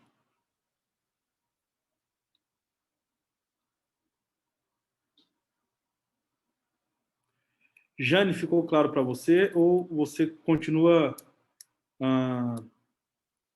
tendo a interpretação de que não ficou claro? Fique à vontade em falar. Oi, Gil. Então, fica claro, do ponto de vista da sua interpretação e em como você nos ensina acerca de Jonas. Mas com relação a... Eu nem questiono essa questão de ele estar tendo estado morto ou não. Aliás, tendo estado dentro do peixe ou não, ou entendeu? A minha única questão é que aí não é uma questão de clareza, eu acho que é uma questão de uma releitura íntima minha mesmo, uma pesquisa minha mesmo, né? Já com esse conhecimento que agora você me traz, que era um conhecimento que eu não tinha, né? Ainda que eu também não pensasse que Jonas tenha ficado no estômago de um peixe, né? Eu assim já tinha tido esse contato de que era um folclore ou uma linguagem didática, assim, para poder, né? Então, e aí quando lemos a primeira vez, aí as coisas foram se aclarando, mas com relação a ele falar com Deus estando morto é algo que ainda não consigo digerir, porque tem muito fundamentado em mim que se você morreu, você não está em consciência, né? Mas aí depois, enquanto você relia o 3, eu fui no 2 e aqui fala que ele fala no capítulo 2, versículo 7, ele fala: eis que quando minha vida já ia se apagando. Então, eu acredito no lapso temporal de Deus que é infinito. Então, esse indo se acabar, eu aí vou trazer as referências que eu tenho, né? Que para Deus não há esse tempo, né? Aqui fala 3 dias, e é específico quando ele mesmo fala, ficou 3 dias durante 3 dias e 3 noites. Sim, mas quando ele fala, minha vida vai se apagando, eu creio que o arrependimento, a oração se dá quando você fala. Quando ele é lançado num mar em tempestade, Ali ele já sabe que ele está em julgamento, né? Mas eu não consigo discernir e entender que ele faz uma oração ao Senhor morto, morte, entendeu? Assim como eu entendo que Jesus, quando fala, ele morreu, e foi sepultado, ficou 3 dias, eu não entendo que Jesus, naqueles 3 dias, está dormindo, está sem consciência. Mas é só nesse quesito. Mas aí eu creio que requer de mim um pouco mais de debruçar sobre isso. E o Chico também faz uma observação aqui, ele fala que em Mateus ou Hebreus, que fala que ao homem é dado morrer apenas uma só vez. Né? Então, são esses questionamentos, mas eu entendi perfeitamente a aula. São só essas duas questões que eu ainda não consigo, mesmo com a fundamentação, não consigo entender. Show. Quero fazer uma observação sobre Hebreus 9:27, que é a narrativa que você afirmou que o Chico fez. De fato está dado o homem morrer uma só vez. Mas se há uma interferência divina para a ressurreição, isso é inquestionável. Jesus, ele ressurgiu. E ele só morreu uma vez. Lázaro morreu 2 vezes.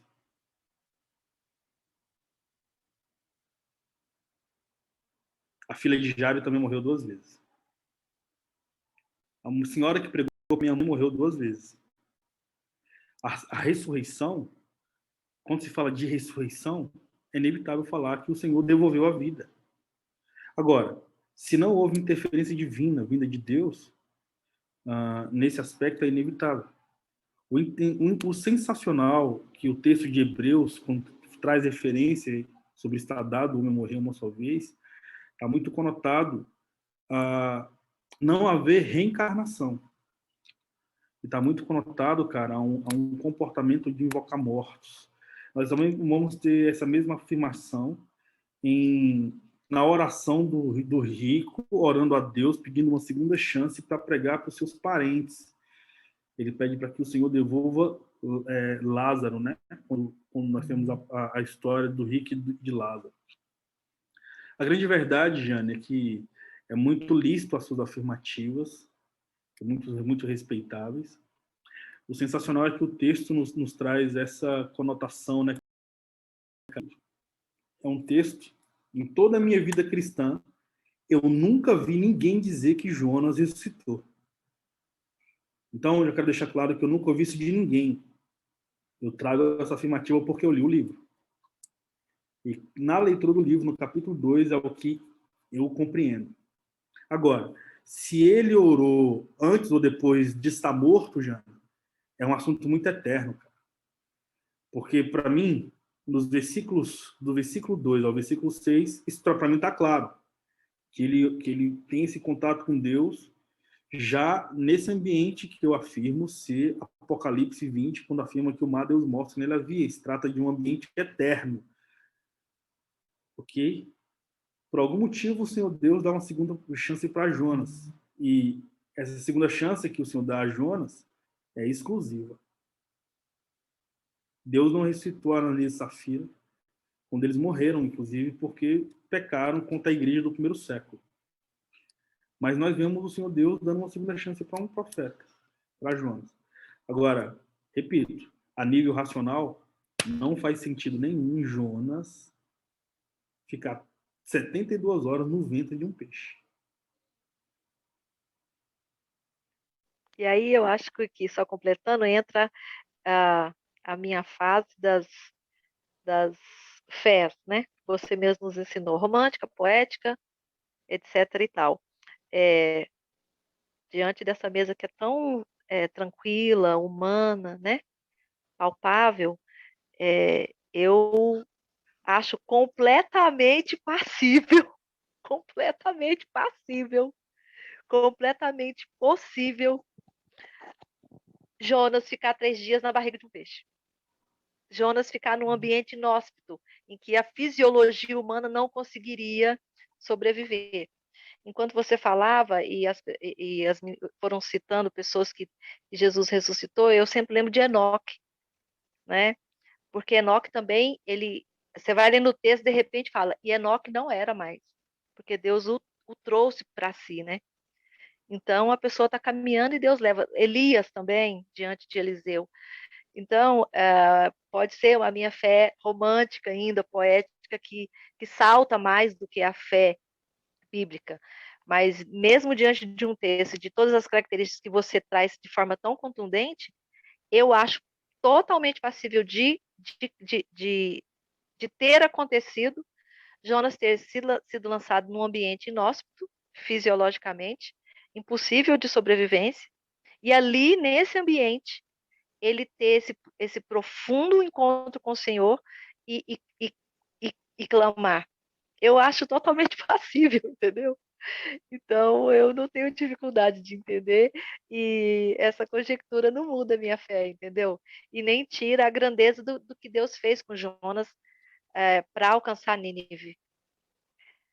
Mas eu o imagino, sim, num ambiente em que ele olha e fala, olha, aqui é impossível a sobrevivência. E a bondade de Deus o alcança ali, assim como alcançou os 3 jovens dentro da fornalha. Também é um ambiente inóspito, impossível de sobrevivência humana. E o anjo também está ali. Então, a minha mente fez todo esse traçado enquanto você explicava. Mas eu entendi perfeitamente a aula. É muito bom estar aqui. Obrigada. Ó, Viu? você citou Ananias, Misael e Azarias aí na fornalha de fogo ardente, né? Sadraque, Mesaque e Abednego. São contextos diferentes, cara. Porque, embora Ananias, Misael e Azarias não fossem profetas, e interessante aqui no compilado das 3 classificações que existem nos livros judaicos, que são os livros da lei, o livro da lei, os livros proféticos e os escritos, o livro de Daniel não é visto como um livro profético, porque Moisés não fala como um profeta, ele não diz assim diz o Senhor. Ele só traz a afirmativa como um vidente, né? Vê a palavra do Senhor, ou ele vê coisas sobrenaturais e escreve a respeito. Sadraque, Mesaque e Abednego vai para a fornalha porque eles honram a Deus. Jonas vai para o peixe porque ele está fugindo da missão. É diferente. Completamente diferente. Se Jonas fosse para a fornalha ardente, ele morreria. Se Jonas fosse para a cova dos leões, ele também morreria. Agora, o clamor que é feito, se é antes ou depois da morte, cara, eu também não quero falar nenhuma heresia, mas o texto traz essa sugestão.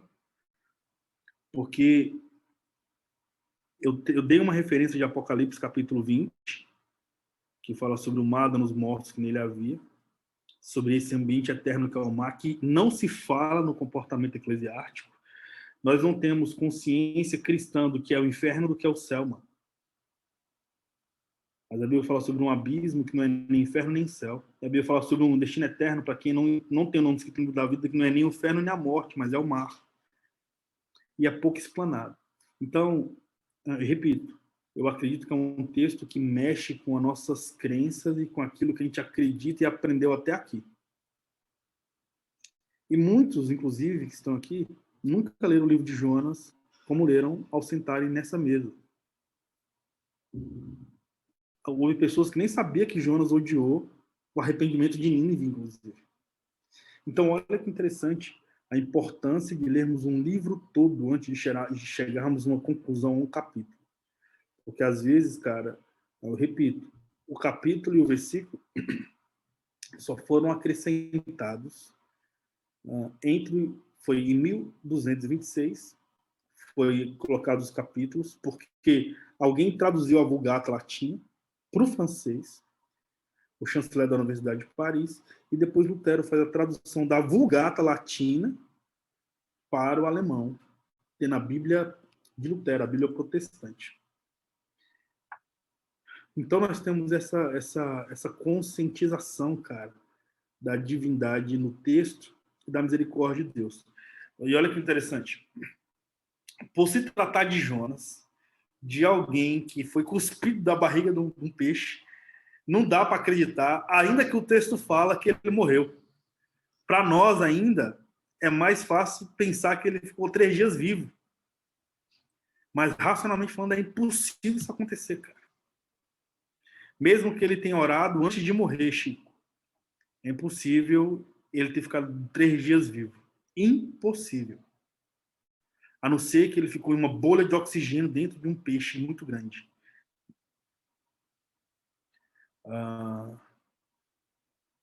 Mais alguém quer falar alguma coisa? Fique à vontade. Fala, Edna. Boa noite, graça e paz. Eu queria ler 2 versículos aqui do capítulo 2, que talvez possa ajudar a Jane, porque na minha Bíblia a tradução é outra. No capítulo 2, no versículo 2, que diz: E disse, na minha angústia, clamei ao Senhor, e ele me respondeu. Do ventre do inferno gritei, e tu ouviste a minha voz. Agora o versículo 7, e diz, quando desfalecia em mim a minha alma, eu me lembrei do Senhor, e entrou a ti a minha oração no templo da tua santidade. Aqui diz, né, quando desfalecia em mim a minha alma, eu me lembrei do Senhor. É diferente a tradução da minha Bíblia com a que você lê. Uhum. Aqui também tem um versículo que fala sobre isso. Sobre a alma ter se despertado nesse ambiente de morte. E, ao mesmo tempo, essa característica da consciência de não estar mais vivo. Mas o Senhor tinha uma missão para ser cumprida. Cara, perceba que, a nível cristão, o grande peixe é a tipificação da sepultura onde Jesus ficou. A sepultura gera o peixe. Repito, mano, a sepultura de Jonas gera o peixe. Deus devolve vida a Jonas quando Jonas é cuspido dessa sepultura. Fala, Chico. Graça e paz, Gil. Tá me ouvindo? Perfeitamente, fica à vontade. Então, será que Jesus não se compara a Jonas porque Jonas estava num ventre para um devido propósito e não num ventre morte? Às vezes dá para analisar que ele se compara com Jonas não no período de morte, mas no período para se cumprir algo. E muitas vezes eu acho que a gente vê no livro de Apocalipse o escritor querendo relatar coisas futuras que não consegue dar o verdadeiro nome para aquilo por exemplo, o cara vê em sonho um helicóptero e vai dizer que é uma grande ave do céu. Entendeu? Uma grande ave de metal. Ele não vai saber dizer perfeitamente o que é aquilo. Eu acho assim que talvez não seja o caso do grande peixe, que existe peixe que também sai da água, e às vezes esse peixe... Eu prefiro acreditar que Jonas não morreu no ventre do peixe, e até se a gente for analisar a biologia de um peixe, ele é aberto nas suas brânquias, acho que fala, e sei lá, uma forma que ele se tornou um ambiente airado, se eu posso dizer assim, mas é bem difícil, né? Porque esse é um texto que não tem muito o que chegar de conclusão, mas eu acho, assim, na minha opinião, que esse é um caso que Jesus se comparou a Jonas como estando em um propósito e não estando em morte. Eu acho que é isso, essa é a minha opinião. Provável, Chico. Jesus se comparar com Jonas, sendo que claramente Jesus estava morto. Por isso que ele é o nosso Deus. Jesus não é o Cristo porque ele morre, ele é o Cristo porque ele ressuscita após 3 dias morto, como havia sido profetizado. A grande verdade é que Jesus confirma a minha afirmativa, que Jonas estava morto. Quando Jesus se compara a Jonas, Jesus confirma que ele estava morto e que Jonas ressuscitou, inclusive. Mas eu concordo com o seguinte, cara. É um texto que, eu vou repetir isso, porque isso é perceptível. É um texto que mexe com tudo que a gente já viu até aqui. Talvez você tenha 20 anos de vida cristã e nunca ouviu que Jonas estava morto e ressuscitou. Tipo, caramba, mano. E me perdoe, eu sei que tem galera que já fez texto antes comigo. Jane me viu falar sobre isso lá quando eu fui a Carnaval. E eu acho muito interessante, cara, o quanto uma interpretação coerente do texto pode desmistificar toda a nossa história de crenças. Porque se de repente encontrar as ossadas de Jesus, a história chega no Jesus histórico, mas desmistifica o Jesus Cristo. A história chega na pessoa histórica de Jesus, mas não chega no Jesus que se diz o Cristo que ressuscitou. E é possível encontrar a ossada de Jesus. Ou seja, mas se encontrasse, toda a nossa crença seria desmistificada. E ao mesmo tempo, cara, essa afirmativa do texto da ressurreição de Jonas está especificamente no capítulo 2. Patrícia, fica à vontade para falar. Boa noite, Gil. Eu nunca tinha lido a Bíblia dessa forma, queria agradecer. Sou nova aí nessa metodologia de análise, mas, assim, o que me chamou a atenção é que você foi explicar uma parte pegando em Apocalipse. Os livros bíblicos, eles estão cronologicamente nas mesmas datas, porque algo que vai acontecer no futuro, né, você utilizou para explicar. E aí eu fiquei assim com muita curiosidade. Porque você pega o exemplo de Jonas, mas busca em Apocalipse. O texto de Apocalipse faz uma referência do julgamento final diante de uma geografia eterna, desde a época do homem primata ao homem contemporâneo, que houve morte marítima, ou que teve a oportunidade de ter mortos nessa geografia. A morte é morte na configuração humana desde o primeiro morto da história bíblica, que foi Abel. Né? Foi o primeiro fratricídio da história. E a carta de Apocalipse traz uma referência significativa sobre o juízo final. E a Bíblia também fala sobre uma característica específica de eternidade no período das últimas coisas, escatológico, então, de o Senhor Deus convocar as 3 geografias eternas pela qual foi a alma de pessoas que não estavam no paraíso. Por isso que o Senhor Deus vai sentenciar todo aquele que não foi achado no livro da vida. Destaco aqui também uma história que antecede Jonas, que é narrado em 1 Pedro 3, que diz que o Senhor Deus... Vamos lá, Pedro, capítulo 1. 1 Pedro, capítulo 3, versículo. Vocês já sabem que texto se trata, quem já leu a Bíblia comigo sabe do que eu estou falando, mas é uma boa referência, porque se fala também de Jesus, diante dos dias em que Jesus esteve morto. Por isso que eu acredito, Chico, que Jesus não traz a referência de se comparar com Jonas por causa do propósito de Jonas. Porque o propósito de Jonas não foi pregar para mortos, cara. O propósito de Jonas foi pregar para vivos. Então, Jonas não era o Messias, Jonas era apenas um profeta. Um profeta, inclusive, em pecado. O sensacional, cara, é que em 1 Pedro 3, versículo 19, diz assim. Tá, olha o versículo 18.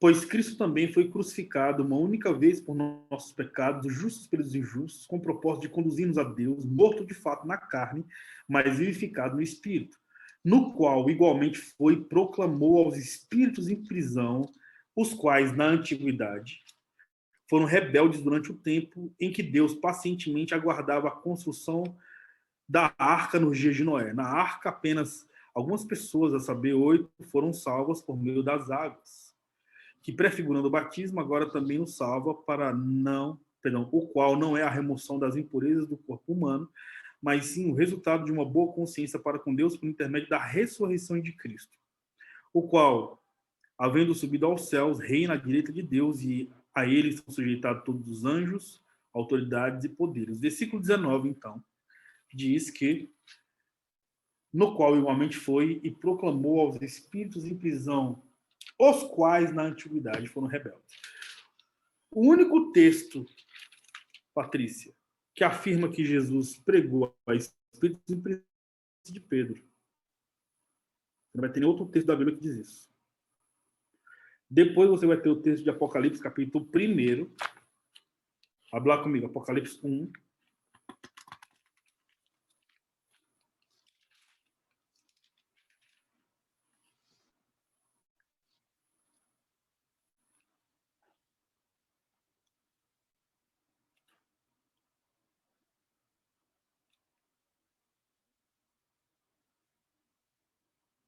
Versículo 18. Apocalipse 1:18 diz assim: Eu sou o que vive. Estive morto, mas eis que estou vivo por toda a eternidade e possuo as chaves da morte e do inferno. O único texto da Bíblia que diz que Jesus possui a chave da morte e do inferno é esse. A Bíblia não diz que Jesus foi e tomou a chave do diabo e tomou a chave do inferno. O único texto que diz que Jesus tem a chave é só esse texto aqui. Só que você vai ter acesso aos apócrifos. Nos livros apócrifos já dizem outra coisa. Inclusive, existe um livro apócrifo chamado Livro da Morte e o Livro do Inferno, que narra como o inferno reagiu quando Jesus foi lá e pregou aos espíritos em prisão. Nesse texto diz, inclusive, dos apócrifos, que Jesus tomou a chave da morte do inferno. Assim como a Bíblia também não fala sobre os reis magos, nem fala o nome deles. Quem fala sobre isso são os apócrifos. A Bíblia também não fala que Jesus nasceu numa gruta, que é o presépio, né, do Natal. Jesus nasce numa manjedoura. Tudo isso vem da onde, cara? Dos apócrifos. Então, eu uso aqui, então, respondendo a sua pergunta, Patrícia, eu uso uma referência de Apocalipse porque se trata de um texto eterno pela qual está narrada a alma de seres humanos que estão nessa geografia presas desde a época do homem primata até o momento do arrebatamento, até o momento do juízo final. Então, todos os mortos que neles havia, a morte deu os mortos que nele havia, o inferno deu os mortos que nele havia e o mar. Olha que cabuloso, irmãos. Apocalipse compara o mar com a geografia eterna de inferno e de morte, cara. Isso não pode ser desprezado. Respondi, Patrícia? Bem, eu não sei se o nosso administrador está aí. Gil. Fala, minha irmã. Jonas sempre foi um livro que me deixou, sim, um questionamento mesmo a respeito, né, do peixe, né? Como que poderia realmente permanecer vivo dentro, né, de um peixe? Por mais que a gente leve para o lado espiritual e tudo mais, mas com a leitura que a gente já fez uma vez sobre o livro de Jonas hoje, e dos versículos que você deu em Mateus, que deu em Apocalipse, assim, para mim, né, eu entendo o questionamento, né, dos irmãos, mas para mim tira toda e qualquer dúvida a respeito de que realmente ele esteve morto mesmo, né? E assim, a palavra de Deus a gente tem que entender pelo lado totalmente espiritual, né?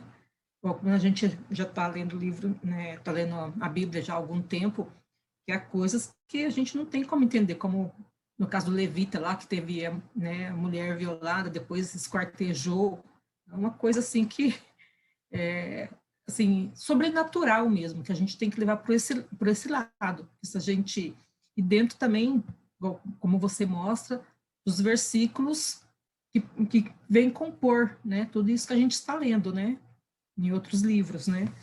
E eu acho assim, dos questionamentos que eu tinha, das dúvidas que eu tinha e da leitura hoje, para mim, não tem mais nenhuma dúvida.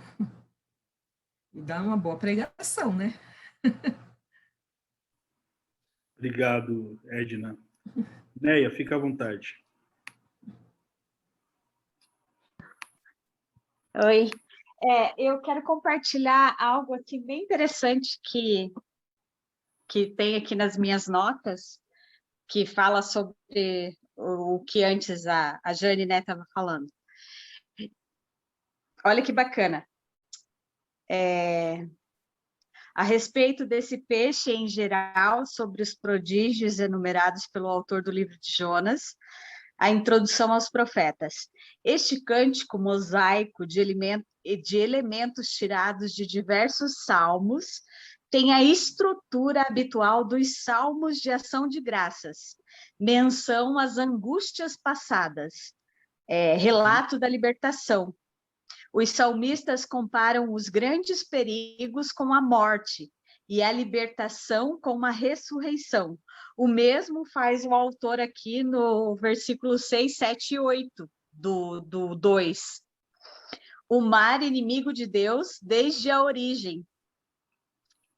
Aí ele cita aqui Jó 7,12, que diz assim, sou eu ou o mar ou o monstro marinho, lá em Jó 7,12. Aí é visto quer como o reino da morte, quer pelo menos como o caminho que a ela conduz. Compreende-se, portanto, as expressões tão fortes deste cântico e também que a aventura de Jonas tenha sido apresentada por Jesus em Lucas 12:40, em Mateus 12:40 e em Lucas 11:30, como figura de sua própria estada no coração da terra, né? E aqui ele faz referência de novo, né, a isso que a gente está lendo, né? Quando Jesus cita lá. O reino da morte aparece, então, como um monstro voraz que não pode reter Jesus e o liberta por ocasião de sua ressurreição. A analogia entre o batismo do cristão e a ressurreição de Cristo levou a utilizar o mesmo sentido a figura de Jonas na tipologia batismal. Eu achei extremamente interessante que aqui ele fala como a morte sendo o que diz nos Salmos, que ali em Salmos 120,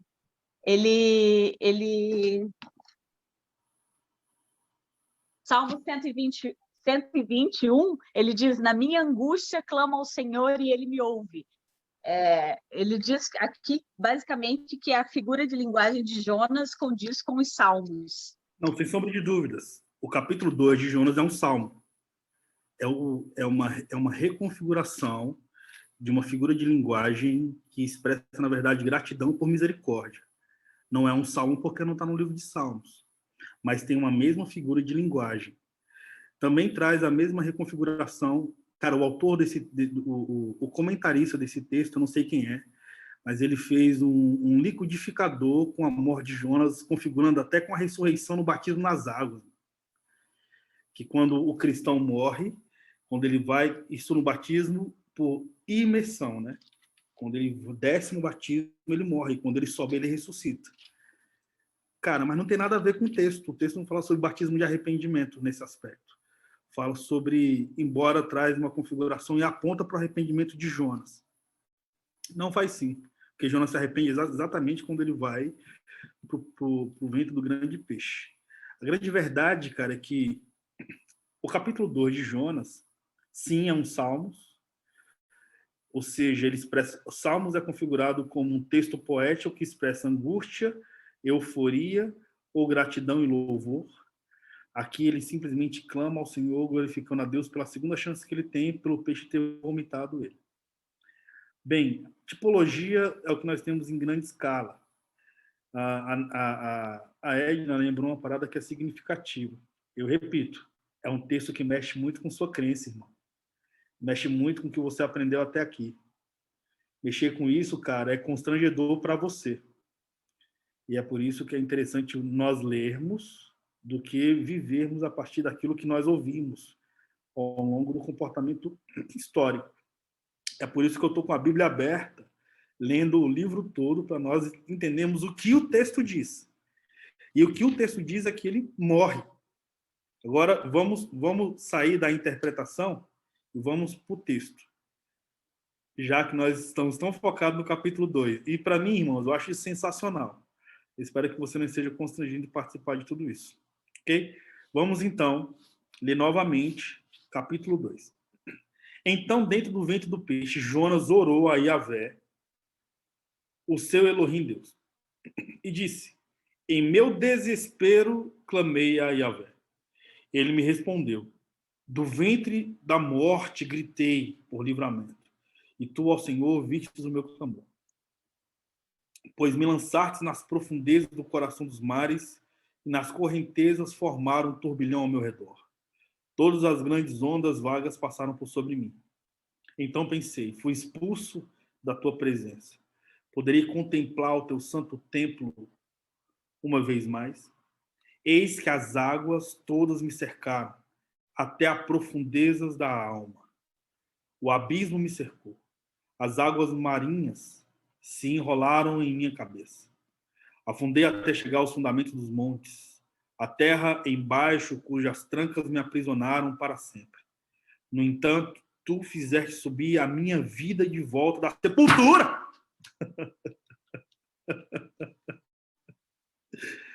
Então, cara, o texto diz que a vida dele foi devolvida, irmão.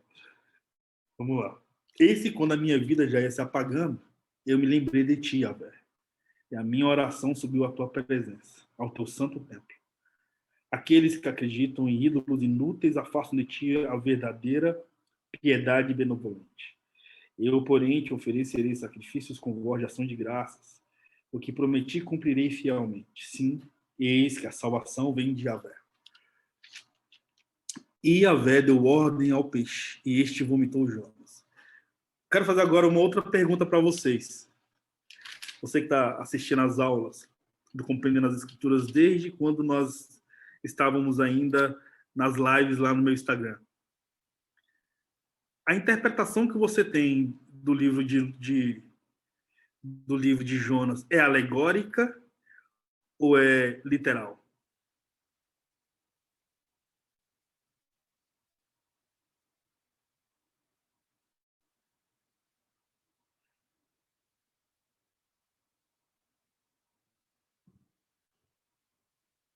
Vamos lá, vou citar nomes. Jane, a interpretação que você tem do livro de Jonas é alegórica ou literal? Chico, Edna, Thaís, eu vou citar só os nomes de quem falou aqui, tá bom? Patrícia e Neia. Então, sempre foi alegórica. Sempre foi alegórica. Permeada por uma porção grandona de fé no extraordinário de Deus, sem contextualização. Então, ainda que intelectualmente eu entendesse que não era uma baleia, que não era um peixe, isso para mim nada diferia de um ambiente fora do nosso mundo. Mas nunca havia relacionado que ele tivesse morrido e ressurgido.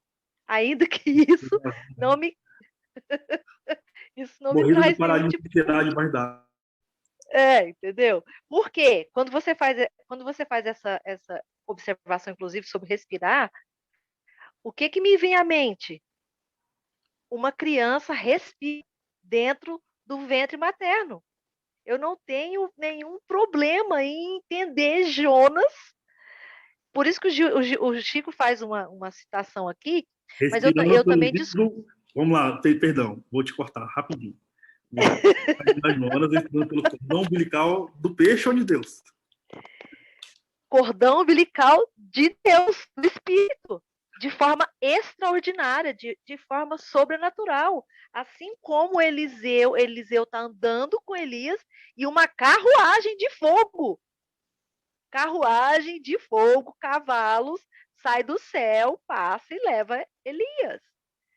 Então, eu não tenho o menor problema de ter sintetizado isso a minha vida toda. Mas também não vou assim na extremo do Chico, que faz essa ponte entre gestar um propósito, porque eu entendo os dois períodos distintos entre Jonas e Jesus, né? Jonas vem para aqui para um contexto local, Jesus vem para um contexto eterno.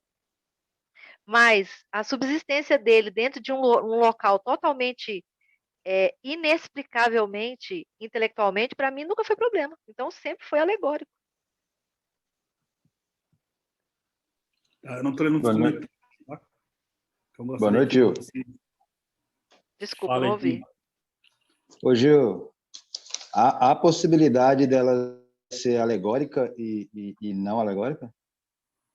Então, eu não vejo texto com alegorismo, com alegorese. Porque eu vejo muito aquele livro Habitat Humano do Herbert Campos, e se a gente der uma analisada no princípio, em Gênesis da humanidade, era possível ter seres grandiosos que a gente hoje desconhece, peixes absurdamente grandes, ou não tem fundamentação? Pode ter, cara. O fato é que o comportamento textual é de um tempo histórico que não relata a pré-história. Existe uma datação pela qual o texto foi escrito. E o comportamento rabínico traz uma sugestão de que o autor do texto seja o próprio profeta Jonas. Isto é, o texto então foi escrito lá no século VIII a.C., em 750 a.C. O que possivelmente eu posso trazer uma afirmativa de que não existia nesse comportamento histórico seres pré-históricos.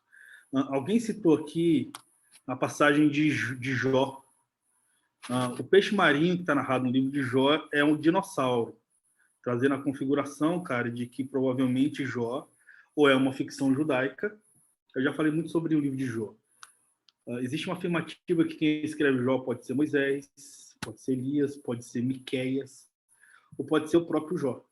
O fato é que Jó ele é um livro que relata seres pré-históricos, trazendo a afirmativa, inclusive, que Jó pode ser um ser antediluviano, pode ter vivido no comportamento antediluviano ou no comportamento pós-diluviano.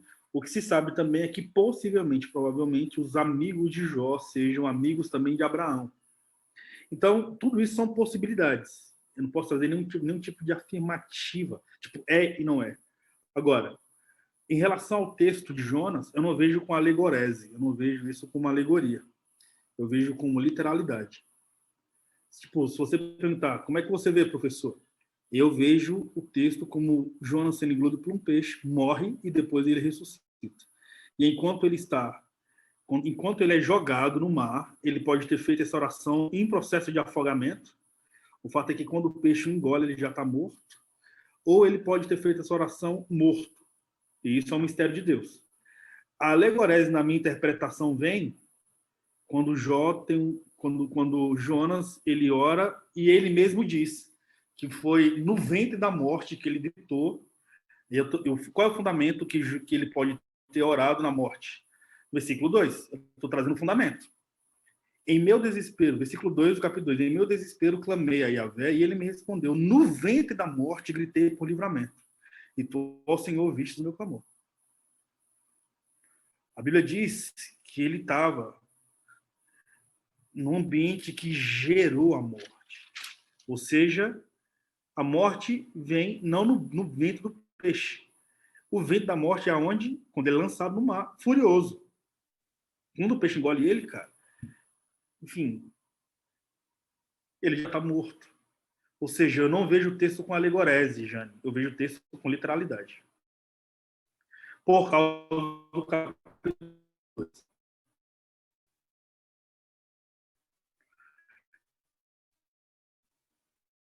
Agora, é muito legal esse fórum que nós estamos tendo aqui agora. Escuto vocês com isso. E na minha cabeça, embora o texto está dizendo que é, por causa das crenças